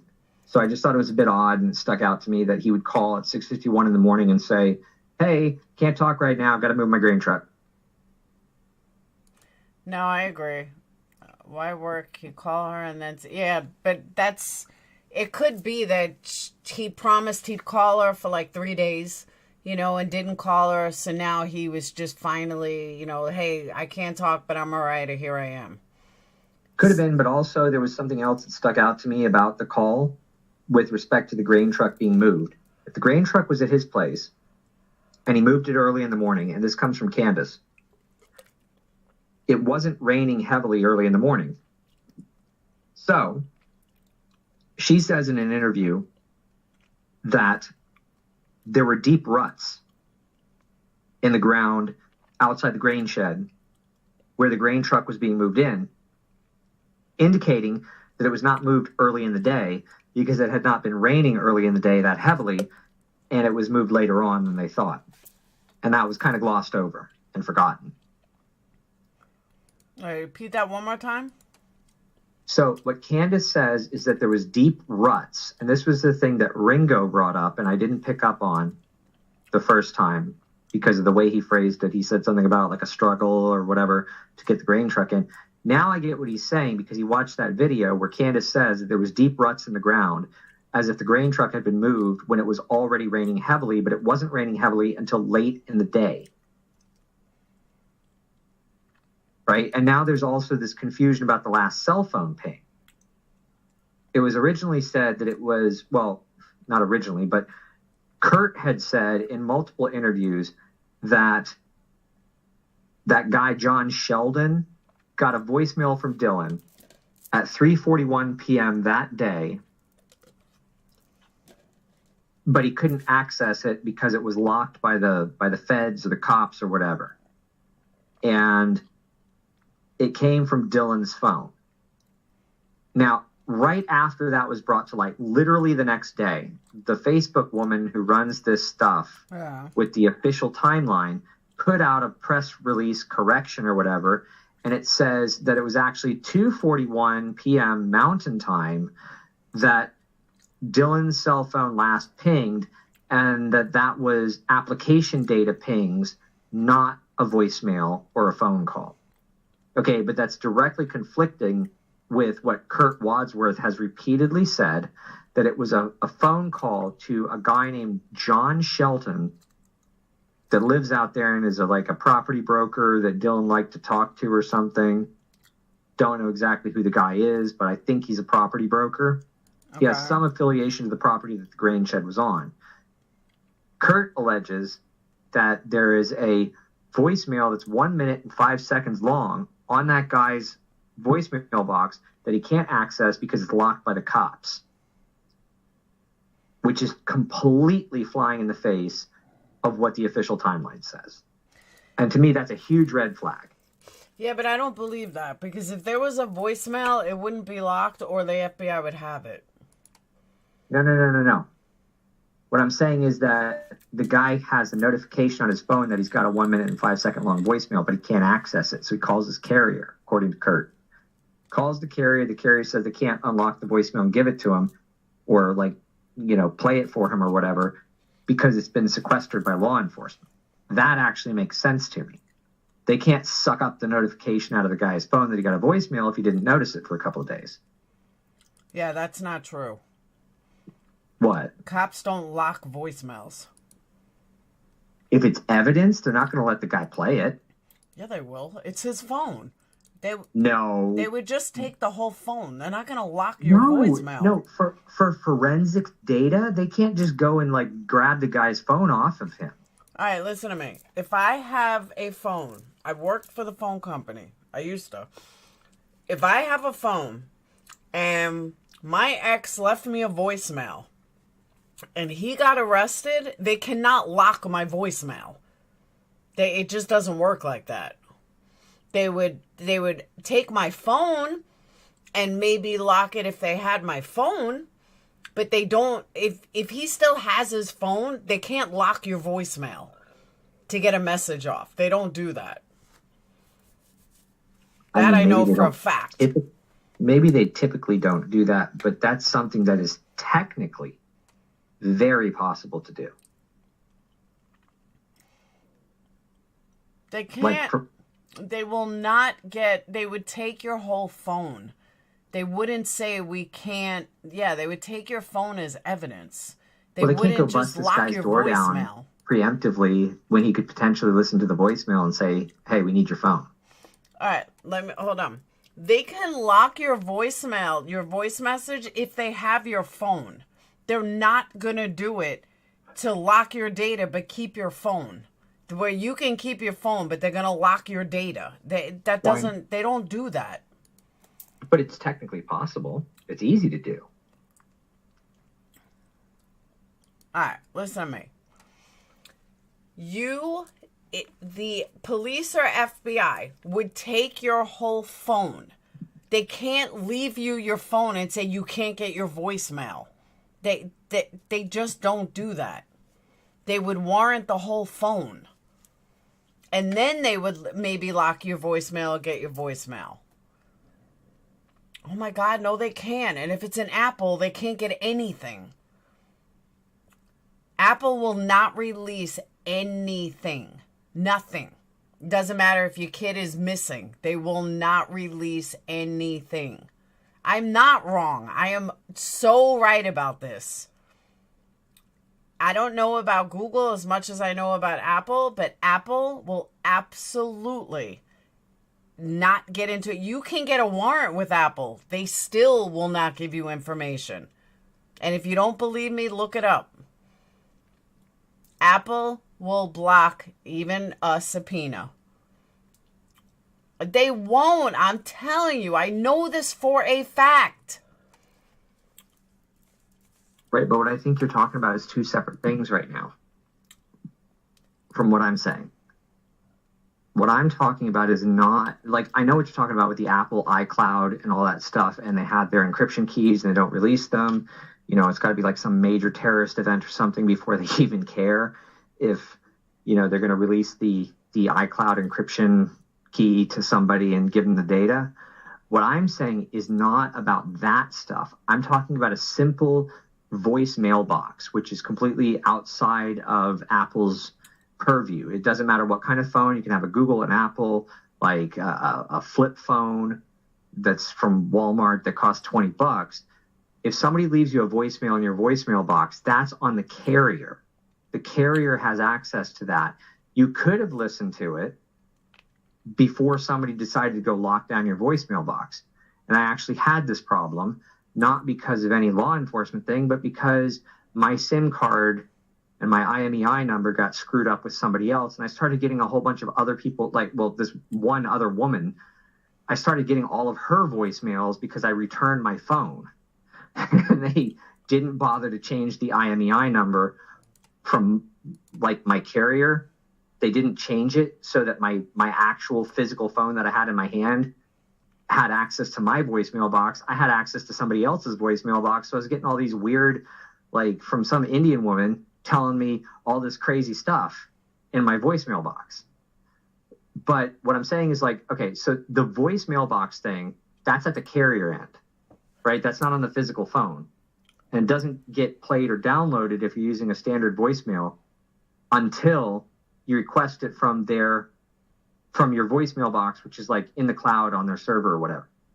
So it is technically possible that they could lock that. I'm not saying anything about the Apple iCloud or like iMessage stuff. That stuff, yes, they could not just simply, you know, without a massive warrant go and get that stuff. But I'm talking about like standard text messaging and voicemail stuff. Text messaging and voicemail stuff is it's independent of whatever phone you got, whether it's Google or Apple. So that's what Kurt was talking about. He was talking about a standard voicemail, not some kind of encrypted iCloud thing. Thank you, Rebecca. Telling you they absolutely will not do that. Thank you. They won't do it. Call your phone company. Maybe I'm totally wrong. Call phone companies tomorrow. They'll tell you. They will. I don't know if you have Apple or Google. I don't know as much about Google as I do as Apple, but Apple don't care if you have a warrant. They will not release it. I know, but I'm not talking about anything to do with Apple. That's what I'm saying. Yeah, but even your voicemail carrier, they can't just call Verizon and say lock a voicemail. They just don't. They will get a warrant for the entire phone. You're talking about the physical phone. Yes. If there's evidence in your phone or a voicemail on your phone, they have to warrant your whole phone. They can't warrant your voicemail. They warrant your whole phone, and then they can get whatever they want to get off of it, whether it be your voicemail, no matter what it is. And as a matter of fact, when my ex died, I have his phone, and and this is Google, and I wanted to get a voicemails off of it before I cleared it. And the phone carrier told me they can't do that, that everything is done through, I guess, the phone itself. But I could wipe his voicemail, but if I don't know his password, there's no way to get it. I said, what if I have the cops do it or something? And they said, we can't do anything. Like, that's done through the actual phone. Voicemail is not done through the carrier. It's through the phone. And I just thought of this. The feds? But either way, it's done through the phone. It's done through the actual phone. Like, T-Mobile could not get the voicemails from me. Even if they wanted to, they can't. But because it's on the actual phone, and I would need the password. But that was a Google phone, too. Well, to the best of my knowledge, this is to the best of my knowledge, I'm not saying this is an irrefutable fact, the voicemails are stored on the carrier's voicemail box servers, and therefore with any kind of a warrant they could access that. Because, like, let's say you smash your phone, right? You smash it, you break it, but you want your text messages back, your carrier could give you that, and they can give you your history of calls and your voicemails, because you can transfer your voicemail from one phone to another without actually transferring the voicemails themselves. They just get re-downloaded from the server. So what I'm saying in my assessment of what Kurt said is that they locked this particular voicemail on whatever the carrier was, their server, and said nobody gets access to this. But the guy, John Sheldon, would still have a notification on his phone that says that he's got a voicemail, and he tries to get it and tries to get it, but he can't. Maybe that's all bullshit that Kurt just pulled out of his ass. I don't know. Yeah, I am not believing that at all. Because again, I can see them taking the phone. I can absolutely see them taking the phone and warrant for a phone, but they don't lock a voicemail. It just doesn't happen. But the reason that I thought that they would lock a voicemail is this. Let's say this guy gets this voicemail and it's incriminating to people he knows or to James Brenner, whatever, right? He's got access to it and the feds know he's got access to it. What if the guy smashes his phone? What if he deletes the voicemail off of his phone? You know, where is it at then? It would still be in the cloud on their servers. That's what I'm saying. That's what I'm saying they locked. I'm not saying that they locked something off of his physical device. I'm saying they locked it off of the server that holds the voicemails. Yeah, I don't believe that at all. I don't know. I'm just relaying what was said and giving you my technical knowledge of how, like, voicemail boxes and phone carrier stuff works. I don't know. It could be bunk. Could be total BS. They still would. Yeah, they would. I agree. They would still serve a warrant on the phone, not the voicemail. Why would they go after? But why would they go after John Sheldon, right? If he's not really a person of interest, even if he's got an interesting voicemail, why would they go after him fully for his complete physical device when they don't need the complete physical device? Like, that's the thing that I think a lot of people don't understand when it comes to cell phone data forensics and computer forensics is, in a lot of cases, you don't need the physical device at all. You can extract as much information as you want, save for things that are, like, stored only on the phone, not in the cloud anywhere.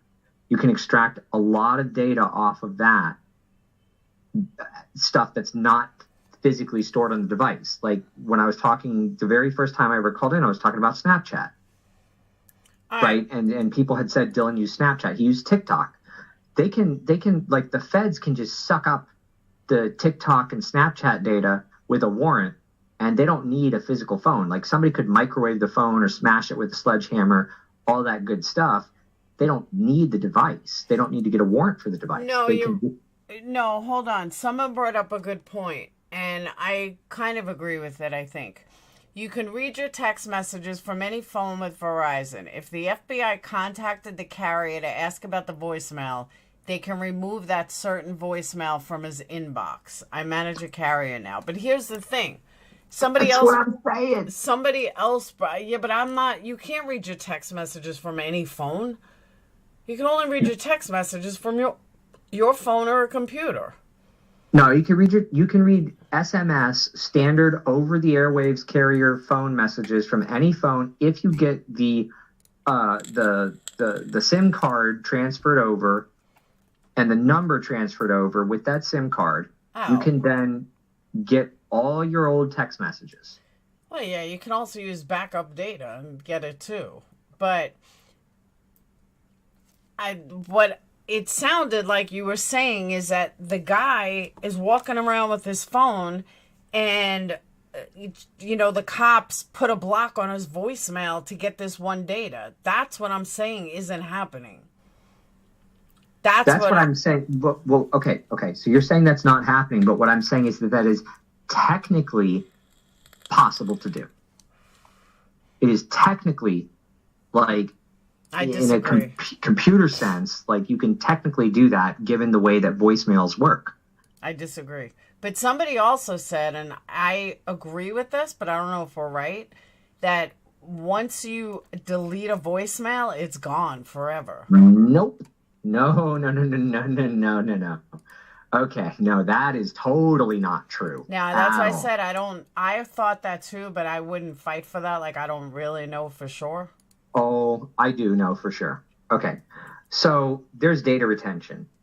And data retention is a legal thing. And you have to hold data for, I don't know how long it is for cell phone carriers and stuff like that. But there's different data retention laws, different jurisdictions, different countries, different everything. But there are data retention laws in the US where you have to, even if it's quote unquote deleted, like, okay, here's what most people don't understand about deleting something. Like if you delete something off your phone, right? Like let's say you've got, I don't know, a video, right? You take a video of a freaking cat or something, and then you delete that video of the cat, right?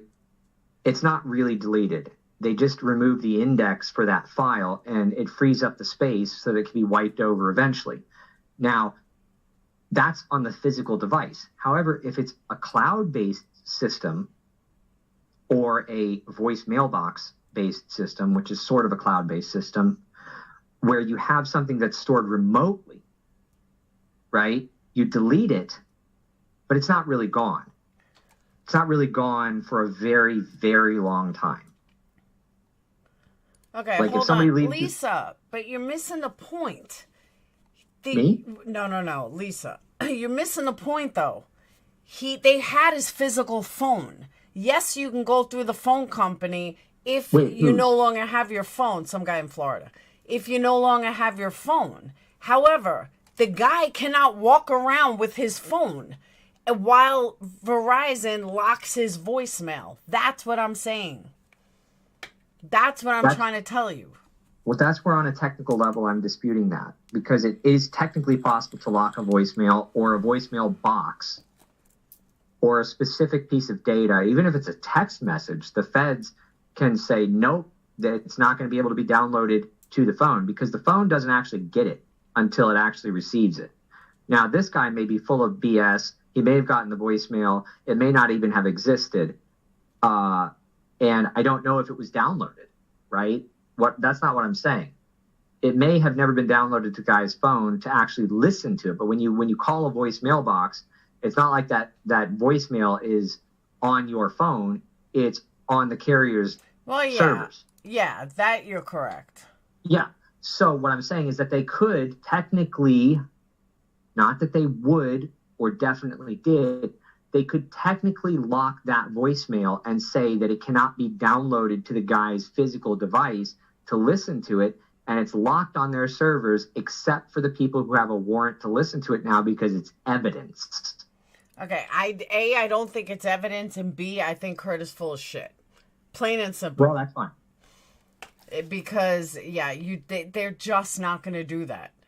They're not going to waste time to lock somebody's voicemail. This reminds me. Even if it was the last known communication from Dylan Rounds to anybody in the entire world, that's what I'm thinking. That's what I'm thinking. You remember how they said that they had forensic data for James Brenner? Yeah. That's what I'm thinking it actually was. How would a voicemail from Dylan be forensic data for Jim Brenner? Kurt had a pretty darn good theory about that. And I had a theory about that before Kurt ever said anything. And it's this. What if either Dylan Rounds or James Brenner used Dylan Rounds' phone to call this guy and say something to him that was incriminating one way or another to James Brenner? Like if James Brenner was like, hey, I just accidentally killed this kid and I don't know what to do. I'm up shit creek. Or Dylan Rounds calls John Sheldon and says, this guy that's on your property's gone ape shit and he's going to fucking kill me. Help, or something along those lines. That's what I was thinking that the forensic data could be from Dylan Rounds' phone that would link James Brenner to this whole thing, that they then went after James Brenner and said that he's a person of interest or a suspect in Dylan Rounds' disappearance. That was the whole clincher for me when they said forensic data, and then Kirk comes out with this story about the 3:41 p.m. now disputed to be 2:41 p.m. Mountain Time last cell phone ping from Dylan Rounds' phone. Okay. Mother Bear, I'm with you on the aliens. But are they saying aliens did it now? Yeah, if they had that kind of, and Buster Can, thank you, hon. If they had that kind of evidence where, he said something or he gave a clue, don't you think he would be upped more than just a suspect who hasn't even been charged? Not if there are other people who are involved in the situation. That's what I'm thinking is going on here too. Because everybody, Candace Cooley, has explicitly stated this outside. Glorindellen recorded it, unedited, uncut, the full thing with Candace Cooley where she moves because the wind was blowing, all that stuff. Candace Cooley at the very end of that says that she can't imagine that James Brenner did this by himself, maybe hurting Dylan, but not the rest of it. She also said and elaborated that Chase Venstra, she can't imagine why they have him if he has nothing to do with this and everything else is going on. So to me, those things really stuck out, and that kind of was a red flag with cell phone data.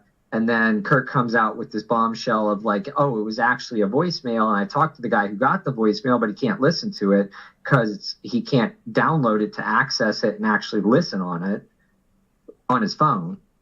But apparently it was a voicemail from Dylan Rounds. And I can't imagine why Kurt would come up with some kind of fantastical story like that about some random guy that's name has never been thrown out there before, getting a voicemail from Dylan Rounds at 3:41 p.m., possibly 2:41, depending on the time zone. It's too much corroboration for me to completely ignore it. I get what you're saying that normally procedure wouldn't dictate that they do this, but if it's something really special, like this seems to be where the feds are now rolling around town in black SUVs, I don't know. I mean, they have the technical capability to do just about anything. Okay. You say so. That was all I was saying with that. We just went off on an hour-long tangent about the voicemail box thing, but it was just the discrepancy between the official Facebook timeline thing where it says 241 application data pinged the tower, and Kurt Wadsworth saying, no, it's a voicemail that this guy can't access. And I'm like, whoa, okay, that's a pretty darn big discrepancy.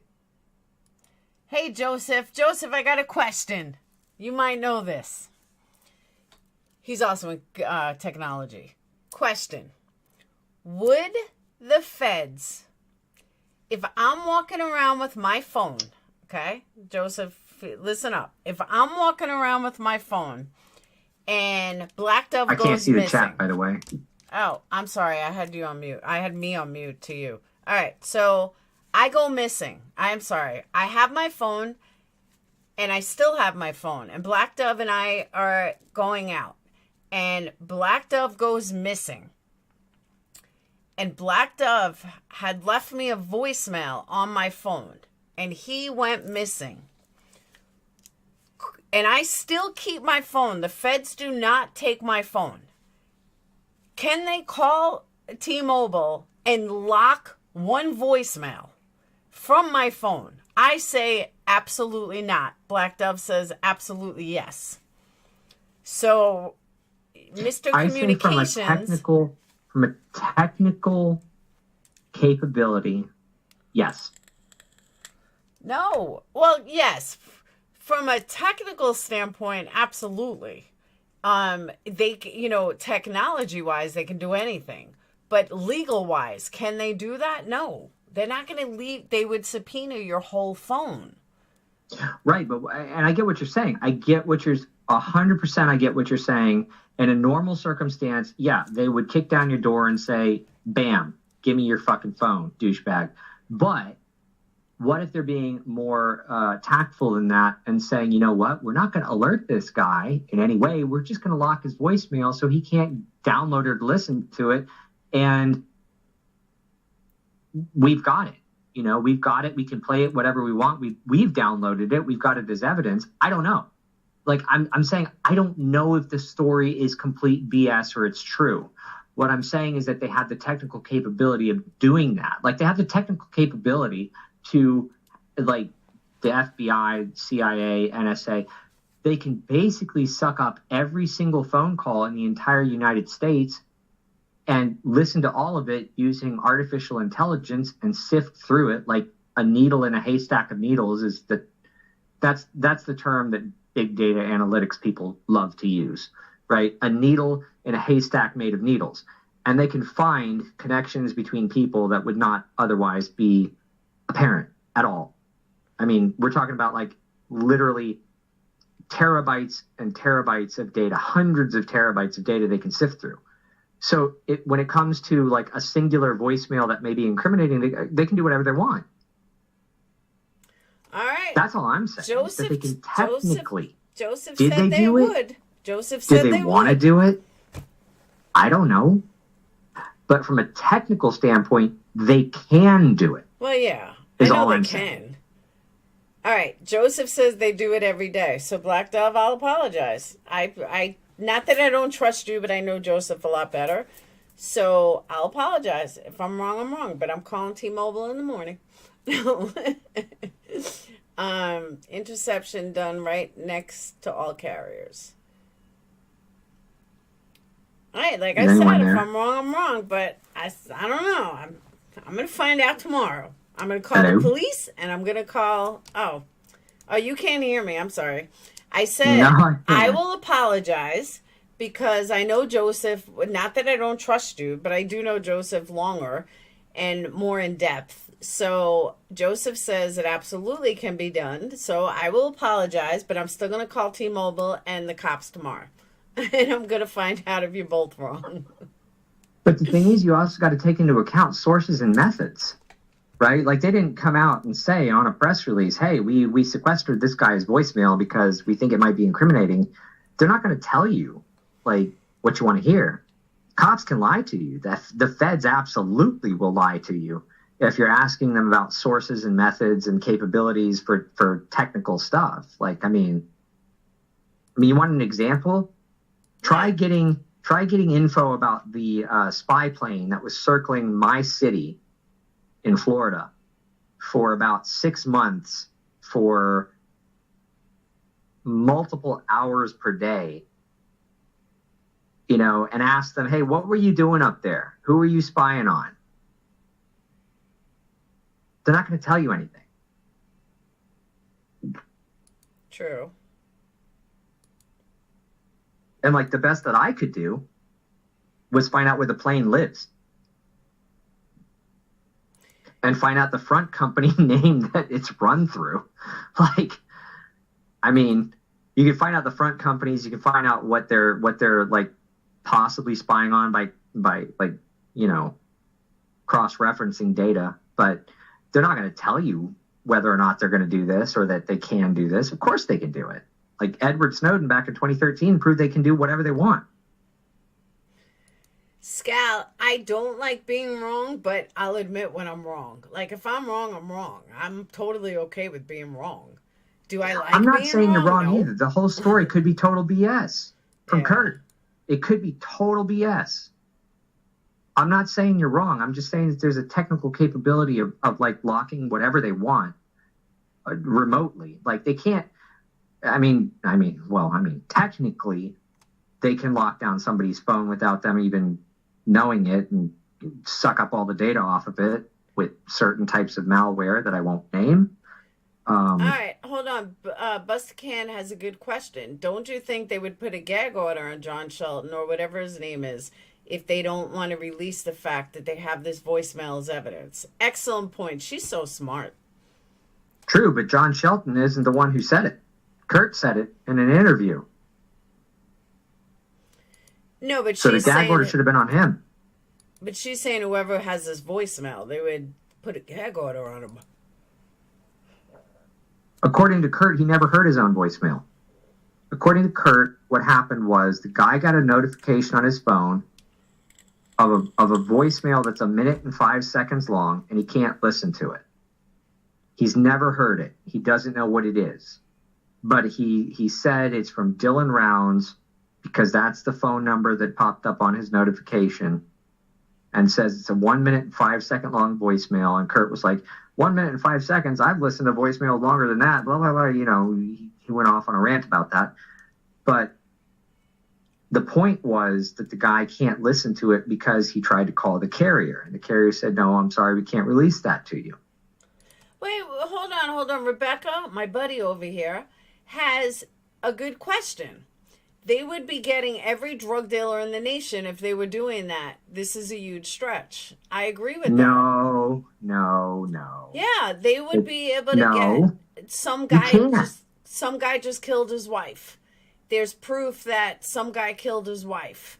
And there's a voicemail from him and he's on the run. They would be able to do that for everything, and they don't. No, there's a thing called a warrant. And it has to be very specific. The warrant has to be extremely specific. So what I'm suggesting and hypothesizing here is that the reason that they may have gotten a warrant for this guy's particular singular voicemail is that Dylan Rounds' phone last pinged at 3:41 p.m. according to whatever, the first timeline, 2:41 to the second one. Okay, so let's say that the law enforcement says, okay, Dylan Rounds made a phone call and left a voicemail at 2:41 or 3:41 p.m. We need the info off that voicemail because that's the last known ping in communication from Dylan Rounds, who is a missing person. And they could then get a warrant for whatever that communication was to whomever it was, right? I'm not saying that, like, you know, some random person goes missing or there's drug dealers everywhere. You know, there's like they can't just indiscriminately go dragnet everybody and suck up all the cell phone data and then use it in courts. Like, yes, they technically can, and they do. There's a thing called a dirt box, which is a very secretive piece of equipment that they can definitely fly over a city and suck up every single person's cell phone data. But they don't do that because it's not admissible in court, because you would need a specific warrant to make any of the data that they get, whether it's a murder or, you know, drug deals or whatever, you have to have a specific warrant. You can't just like dragnet everybody and then say, okay, well, this guy's doing drugs, this guy's murdering somebody, and we got proof. Like, they can't do that from a legal standpoint. But what I'm saying is that from a legal standpoint, if they got a warrant for Dylan Rounds' communications, they could then potentially sequester a voicemail after the fact because it's directly related to Dylan Rounds going missing, and it was a communication from Dylan Rounds' phone, not from some random person. Okay. That's why they like, yeah, they could wipe out every drug dealer in the country if they just wanted to go full 1984 on everybody and like suck up everybody's cell phone data and then use it in court. They could definitely round up everybody immediately, but they don't do that because we got like a little thing called the Constitution. I don't know. Dylan, he's one of many missing in the area. Hold on. And I just don't think it's that big to the FBI. Well, is the FBI looking for anybody else but Dylan Rounds in that area? Oh, yeah. Oh.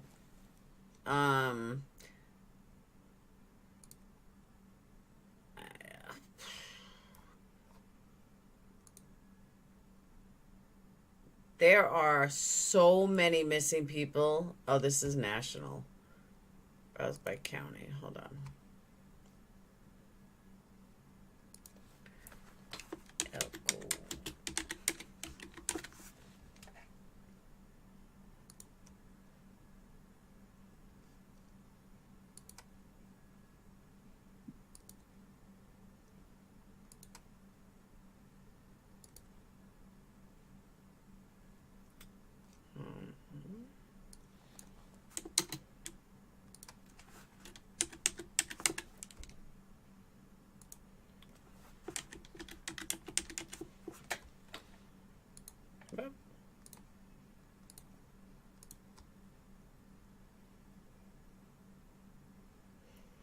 Wow, they're not up to date on this.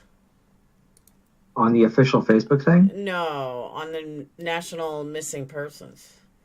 Dylan's not even on here. Either is Aiden.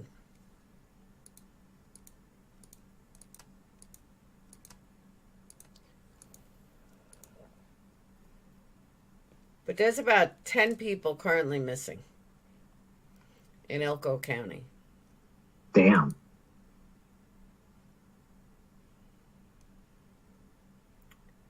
So, and this is not a now. I know it seems big, but this is a really small thing.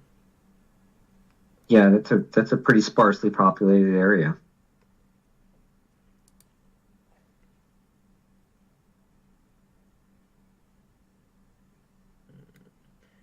Here's one human remains found. Was that the guy that was found while they were looking for Dylan? That I don't know. Young kid. I mean, not super young. No, because they said it was a 41-year-old guy that was found missing, or, well, found dead while they were looking for Dylan. No. This was September of 2020. Oh, yeah, that's a while ago. They found human bones in the Adobe Mountain Range area of Elko County.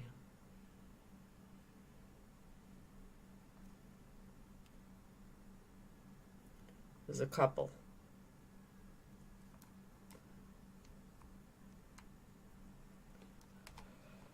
Huh. Seems like a good place for people to go hide out and then go missing. Oh, absolutely.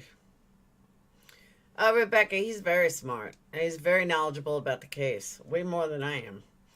That's why I bring him on panel. You know, and that's the funny thing, too. Like, I'm honestly, like, so many people are talking smack in chats about, like, me bringing out disinfo and stuff and, like, BS data. I'm trying to get the story straight myself. Like, I'm asking as many questions as I'm trying to answer. And all I do is I listen to everything that's out there, and I read the official stuff, listen to it, and then I cross-reference it. And I'm like, okay, well, this doesn't match up, this doesn't match up, and then I write it out. And like, it's not something that's like impossible for anybody else to do. And if somebody wants to take my place, be my guest. Like, holy shit. Let me give you some advice, though, and I mean this honestly. Do not let haters, chatters, do not let trolls, do not let them get to you. If I did, I would have been off YouTube a long time ago. You have been putting a lot of time and energy into this case. I know you've helped me. I know you've helped Tyler. And, you know, a lot of people that research it, like, I'll let you in on a secret about me, Tyler, all of us. We don't have the time that people think we do. We rely on subs for information. We you know, rely on people to, you know, have us see things the way we didn't see it, or, you know, to bounce off of. So, you know, we appreciate, and I speak for Tyler on this, we appreciate people like you. So don't let haters or anything like neg you out or feel like you have to, you know, like you don't want to do anymore because people are pissing you off. Don't feel like that, because the people that matter, and when I say people that matter, are the people that have spent, you know, other subs that you can talk with, that, you know as much as you do, or you know, I don't know. I don't know how else to explain it. Just understand that we completely like appreciate you, and don't let trolls or assholes who don't even spend time on the case like neg you out. And I mean that honestly. Well, that's just weird too. It's like when you say on a case or crime, stuff like that. I'm not into that kind of stuff, really. All right. I'm into, you know, I'm one of those people who is like somebody who's on the spectrum, I guess, and everybody's been saying that Dylan's on the spectrum. Okay. Like, I'm one of those people who things have to make sense. Mm-hmm. And if somebody says one thing and then this thing says the other thing, it's like, wait, which one of those two things is true? Okay. That's how my oldest son is. He's Asperger's. Right? I'm like, because it's like, well, only one of the two possibilities can be true. I agree. And that's that, like, I think that finding out which thing that somebody said that's true, it could lead in a direction that might bring Dylan back alive. Mm-hmm. Like, that's it. And everybody thinks he's dead, but, you know, maybe he's not. So. And Skull, I'll agree with you. The people that matter, the people that are also knowledgeable on the topic. But we creators matter because we bring it to our platform. So we matter too, even if we don't know everything. Yeah, I mean, you asked me to come up and absolutely share all these little discrepancies that I got on my broken little phone here next to me. So I got two phones out. One of them is the one I'm talking on, and the other one's the one I'm taking notes on. Mm-hmm. But yeah, just don't let people neg you out. It's just not worth it, because you are very much appreciated and very much wanted, and who cares about the haters? Well, the other thing is like, you know, when I was listening to that thing yesterday from Jess, she was like, you know, this case, more than a lot of others, has really taken an emotional toll on a lot of people. And there was other people in her chat saying that too. And there's people who've like reached out to Doug and Tyler to get my email and talk to me and stuff, and like send me information and like pictures of busted washing machines in the desert and stuff like that. And I'm like, okay, you know, but apparently this particular case has taken an emotional toll on a lot of people for a multitude of reasons. And that happens with every case, but it's always different people.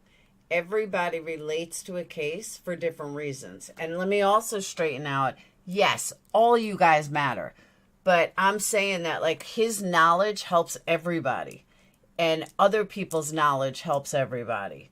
And anybody could come up here and talk. Like, and that's what I keep saying. Like, because when people say shit in the chat about me or whatever, it's like, okay, why don't you get up here and get in the call and tell everybody what you know, what you think, and what you've like cross-referenced and written down and made notes on. Please do it. And if you do a better job, then I'll shut the fuck up. Don't ever shut the fuck up. But I do have one question. Mother Bear, you're going to love this. I am going to close down in a minute because it's like almost 3:30 in the morning and I'm tired. But think about this for a second and don't laugh at me. And you're not going to know a lot of the names blacked out, but check this out. So we got Summer Wells, who disappeared into thin air. We got Dylan Rounds, who disappeared into thin air. We have Aiden Clune, who disappeared into thin air. We have Little Monkey, who disappeared into thin air. What if it really is aliens? Don't laugh, though. Think about this for a second.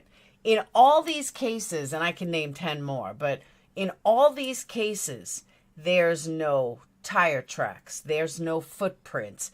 There's no signs that they ever even existed. And I'm making this in a joke, but I'm kind of serious. Like, what if it's aliens? What if there's something going on and aliens just took and just disappeared into thin air? Because a lot of these people are just disappearing into thin air with no footprints, no nothing. And again, I'm half joking, but I'm being serious. Like, what if? Has anyone even thought of that? Think about it. Well, you kind of lost me at the part where Hangar 51. No, seriously though, like, just really like joking but not joking. What if it's some bigger thing? Like, what if these people really are being taken by aliens? What if? Just what if? Think about it though. Where you lost me on that alien part was when you said that it seemed like these people never existed. Okay? Because now, when you say something like that, you open a different can of worms than some aliens or fake aliens for Project Bluebeam. And yes, I do know what that is. Right? For all the tinfoilers in the chat room, they're going to know what Project Bluebeam is, which is the fake aliens after the fake terrorists, after the fake pandemic and all that stuff. So I'm not kidding. It's out there. It's a real CIA project called Project Bluebeam, by the way. But when you say something along the lines of they never existed, you bring into question the fact, well, did they ever exist for real? No, because yes, they existed, but I'm saying that there are certain cases that I've covered where they just disappear into thin air, like they never were. Like, yes, I know they all existed. I know they were all real people. I'm not like salty there, but I'm saying if you're willing to believe that the aliens took them, then why would you not be willing to say that they're not an AI construct face that never really existed? I mean, no, but I'm saying that because they just disappear with no sign. There's no sign of them. There's no tracks. Same thing in Summer Wells. There were no tracks. She just disappeared. There's no footprints. There's no car tracks. She just literally disappeared. And, my take on that? And Dylan, there's no tracks. Dylan disappeared. Yeah, I have no clue even who Summer Wells is, to be perfectly honest. It's another case. But as far as Dylan disappearing without a trace, the thing that leads my mind to is that there is a cover-up going on to make him not have a trace. which really pisses me off. Because obviously, if he was a real person who existed and he was out there farming, and you can see his pivot from space, and I've looked at the satellite imagery through June and July, and his farm was growing and being irrigated. In fact, you can see the daily satellite tracks of his pivot working during June. So somebody was still working on that farm in June, and then it's dying off now, which is really sad. That means that somebody did a pretty darn good job of covering things up, or the feds already know everything. They've collected all their information and evidence, and they packed it all up, and they're letting all these people out here wonder what the hell happened to Dylan, and we're just, walking blind without a cane, basically. So that would be my take. And Busted Can of Biscuits, thank you, hon. And she has a really good thought. Black Dove, false memories can create two truths. Most of the information we're aware of with regards to this case comes from different people's recollections. She's right. Yeah, people can definitely have bad memories and say the wrong day and stuff. Yeah. And I take that into account too. That's why I specifically pointed out the thing about Saturday night versus Sunday. Because you don't say that if it's just a false memory. You don't say it was the night and then it was actually the wrong day. That's why the discrepancies that I point out are not mere like somebody saying the wrong thing because it was, a conflation of two dates or days or two different people or something, because that can easily be overlooked as fallible memory. But when you say something that's very specific, to me, it stands out.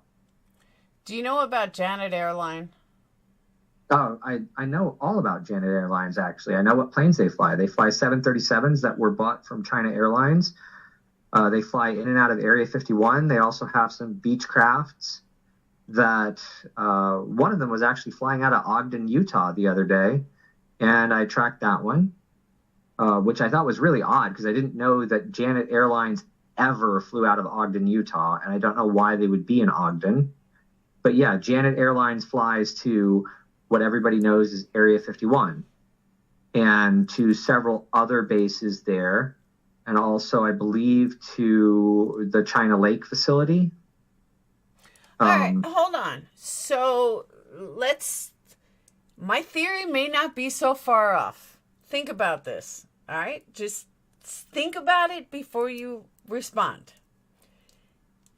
You just said that a flight that goes to Hangar 51, which we know is aliens, military aliens, but we have a flight from a weird airline that flies to the aliens, left Ogden, which is the same place Chase was found after Dylan went missing. Correct. Think about that for a second. My theory may not be a bazillion to one. Hearing that info, I think we just narrowed it down to 100,000 to one rather than a bazillion. My question would then be, why take Dylan, somebody that would actually be noticed missing? Why not take some random person, some John Doe, who nobody is going to care about? Maybe they thought a 17-year or 19-year-old in the middle of the desert might be someone no one cares about. That's a possibility, but I mean, he's got a family that's got, like all these connections and debts and money and trucking companies. Do aliens take boots? I don't know. I've never met an alien. Because if I was an alien, the one place I'd come down is the middle of the desert, and it just seems like prime property. I didn't say the aliens were gay, but I'm just saying, it narrowed, maybe not 100,000, let's say 500,000. 1 in 500,000 chance it just went down from a bazillion to 500,000. I don't know. It's weird though. And I'm not wanting to, oh my God, it's a conspiracy. But just even joking around, if you think about it, you can kind of place it and, well, maybe, probably, absolutely not. Probable, yeah, it is kind of probable. Because Dylan was young. Janet Airlines, by the way. Scale 92253. He kept asking me for a while, and I kept forgetting to ask you. Yeah, I know all about Janet Airlines. We decided they're gay. Oh, aliens. So the gay frogs and the gay aliens teamed up. The gay alien. I never said the aliens were gay. In the end, it's just another missing person. I agree with that. But really, if don't rule out that something bigger is going on in a complete Air Force base, and places that fly to Hangar 51. I don't know. It's just aliens don't cross-dress, no.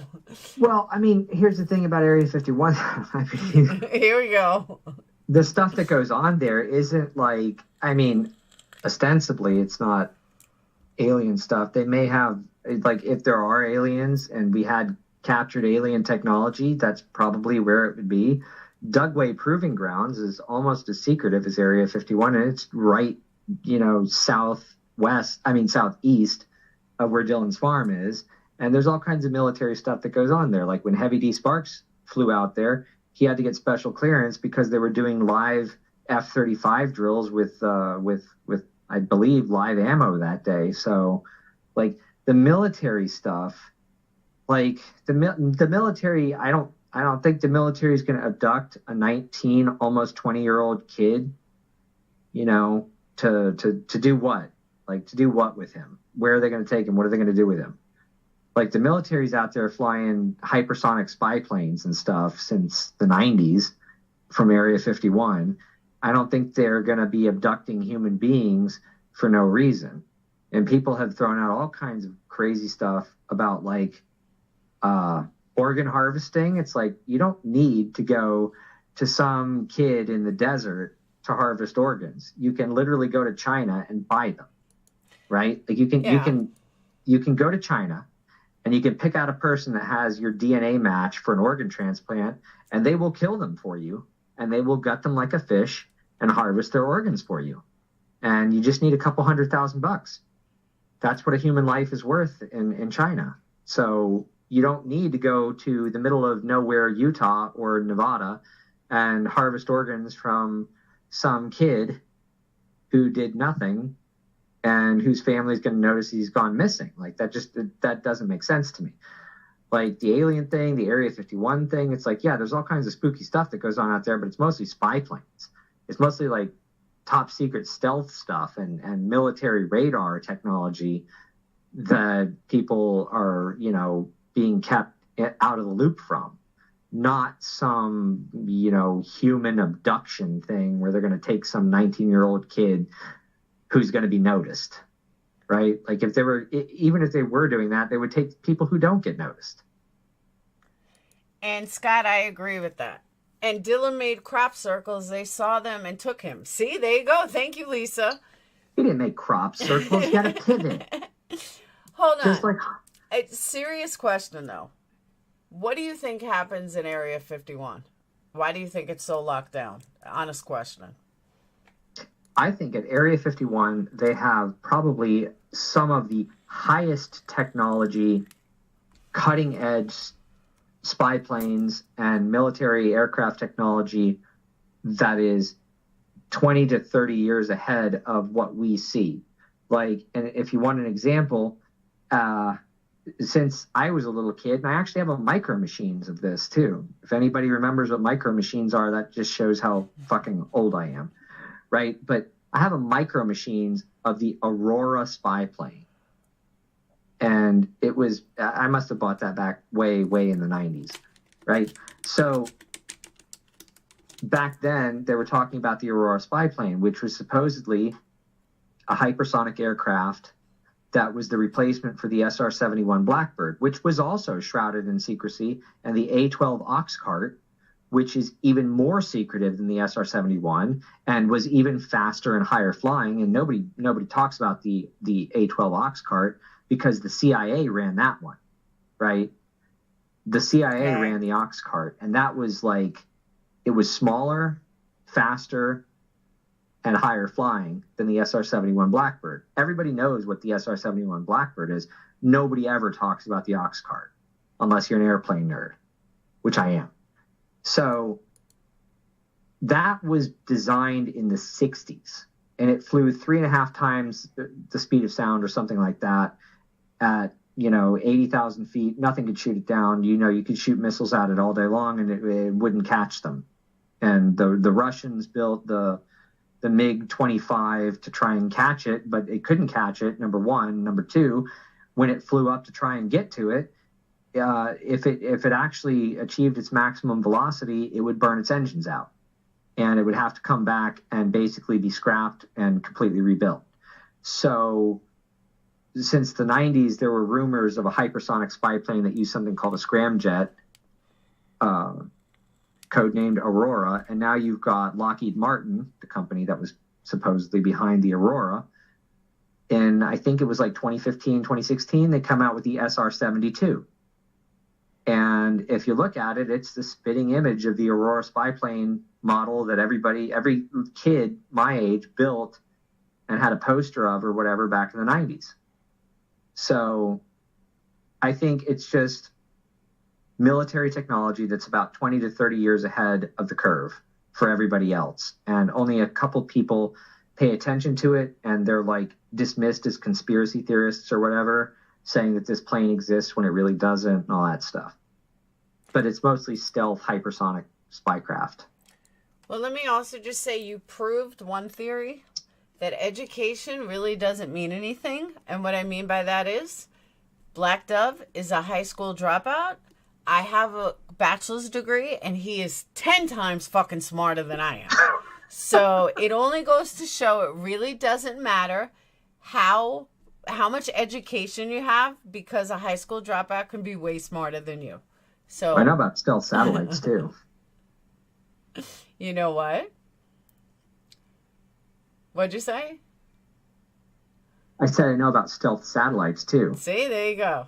Self-education is power. It is. I'm just saying, it just goes right. Perfect example. My and son. If anybody wants to Google what I just said and look it up, they're free to do it and debunk it. Like, there is a thing out there called EIS Misty. Go ahead and look that one up. That's a real fun one. I don't get into planes. Huh? I don't get into planes. My son No, that's not does. a plane. That's a stealth satellite. Oh. Okay. It's a stealth spy satellite that could have seen Dylan's truck and read the license plate from space, and nobody would know it was there. I just got into Google Earth yesterday.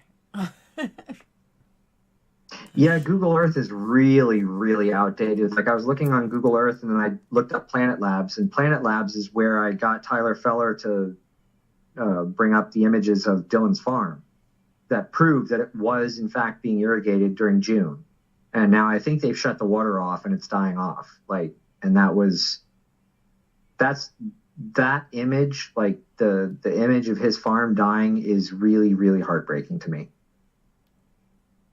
Oh, and I agree with that. Because that is sad, because he works so hard. But on that note, it is 3:30 in the morning. It's 4:30 by you, right? Yep. Yeah. Wait, how is it 3:30 for you? I thought you lived in New York. No, I'm from New York. I'm born and raised in New York, but I live in Alabama. Oh, okay.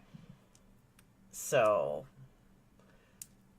but I am going to shut down. I have to get to bed. My 3-hour live was not going to be more than an hour and a half.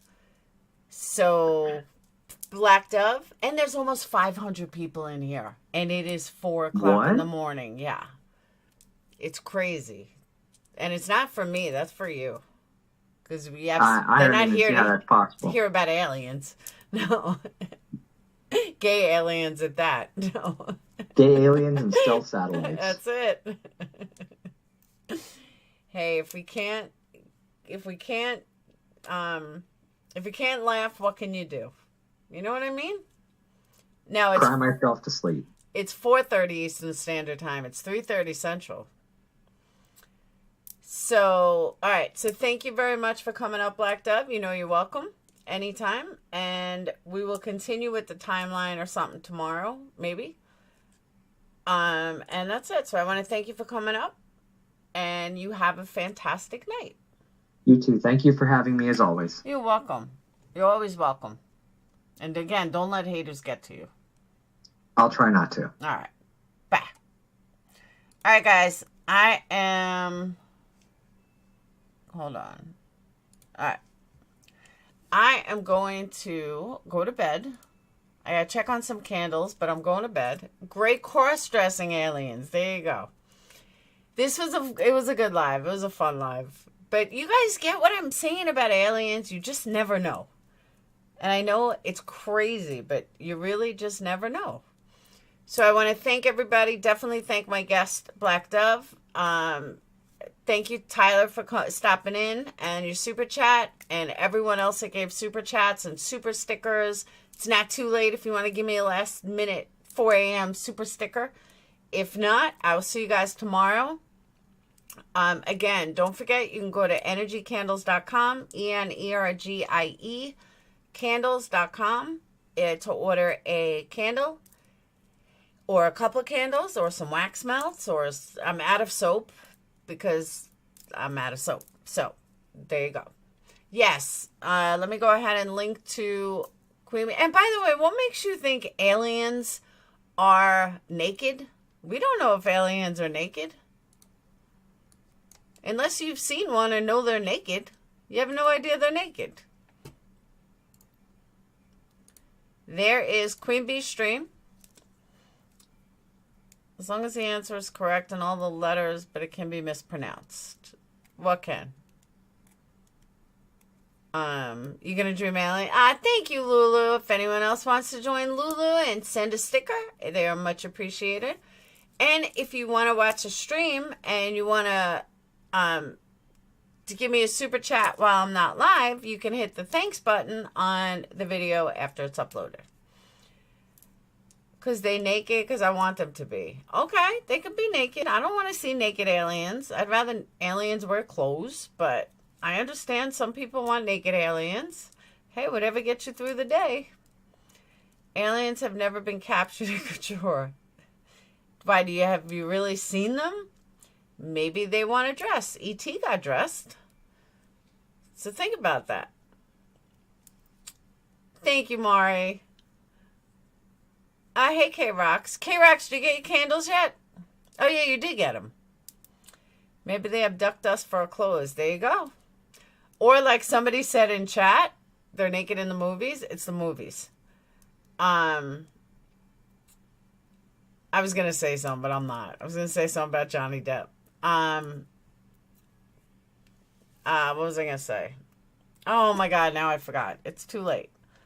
I forgot what it was. Damn. I totally forgot.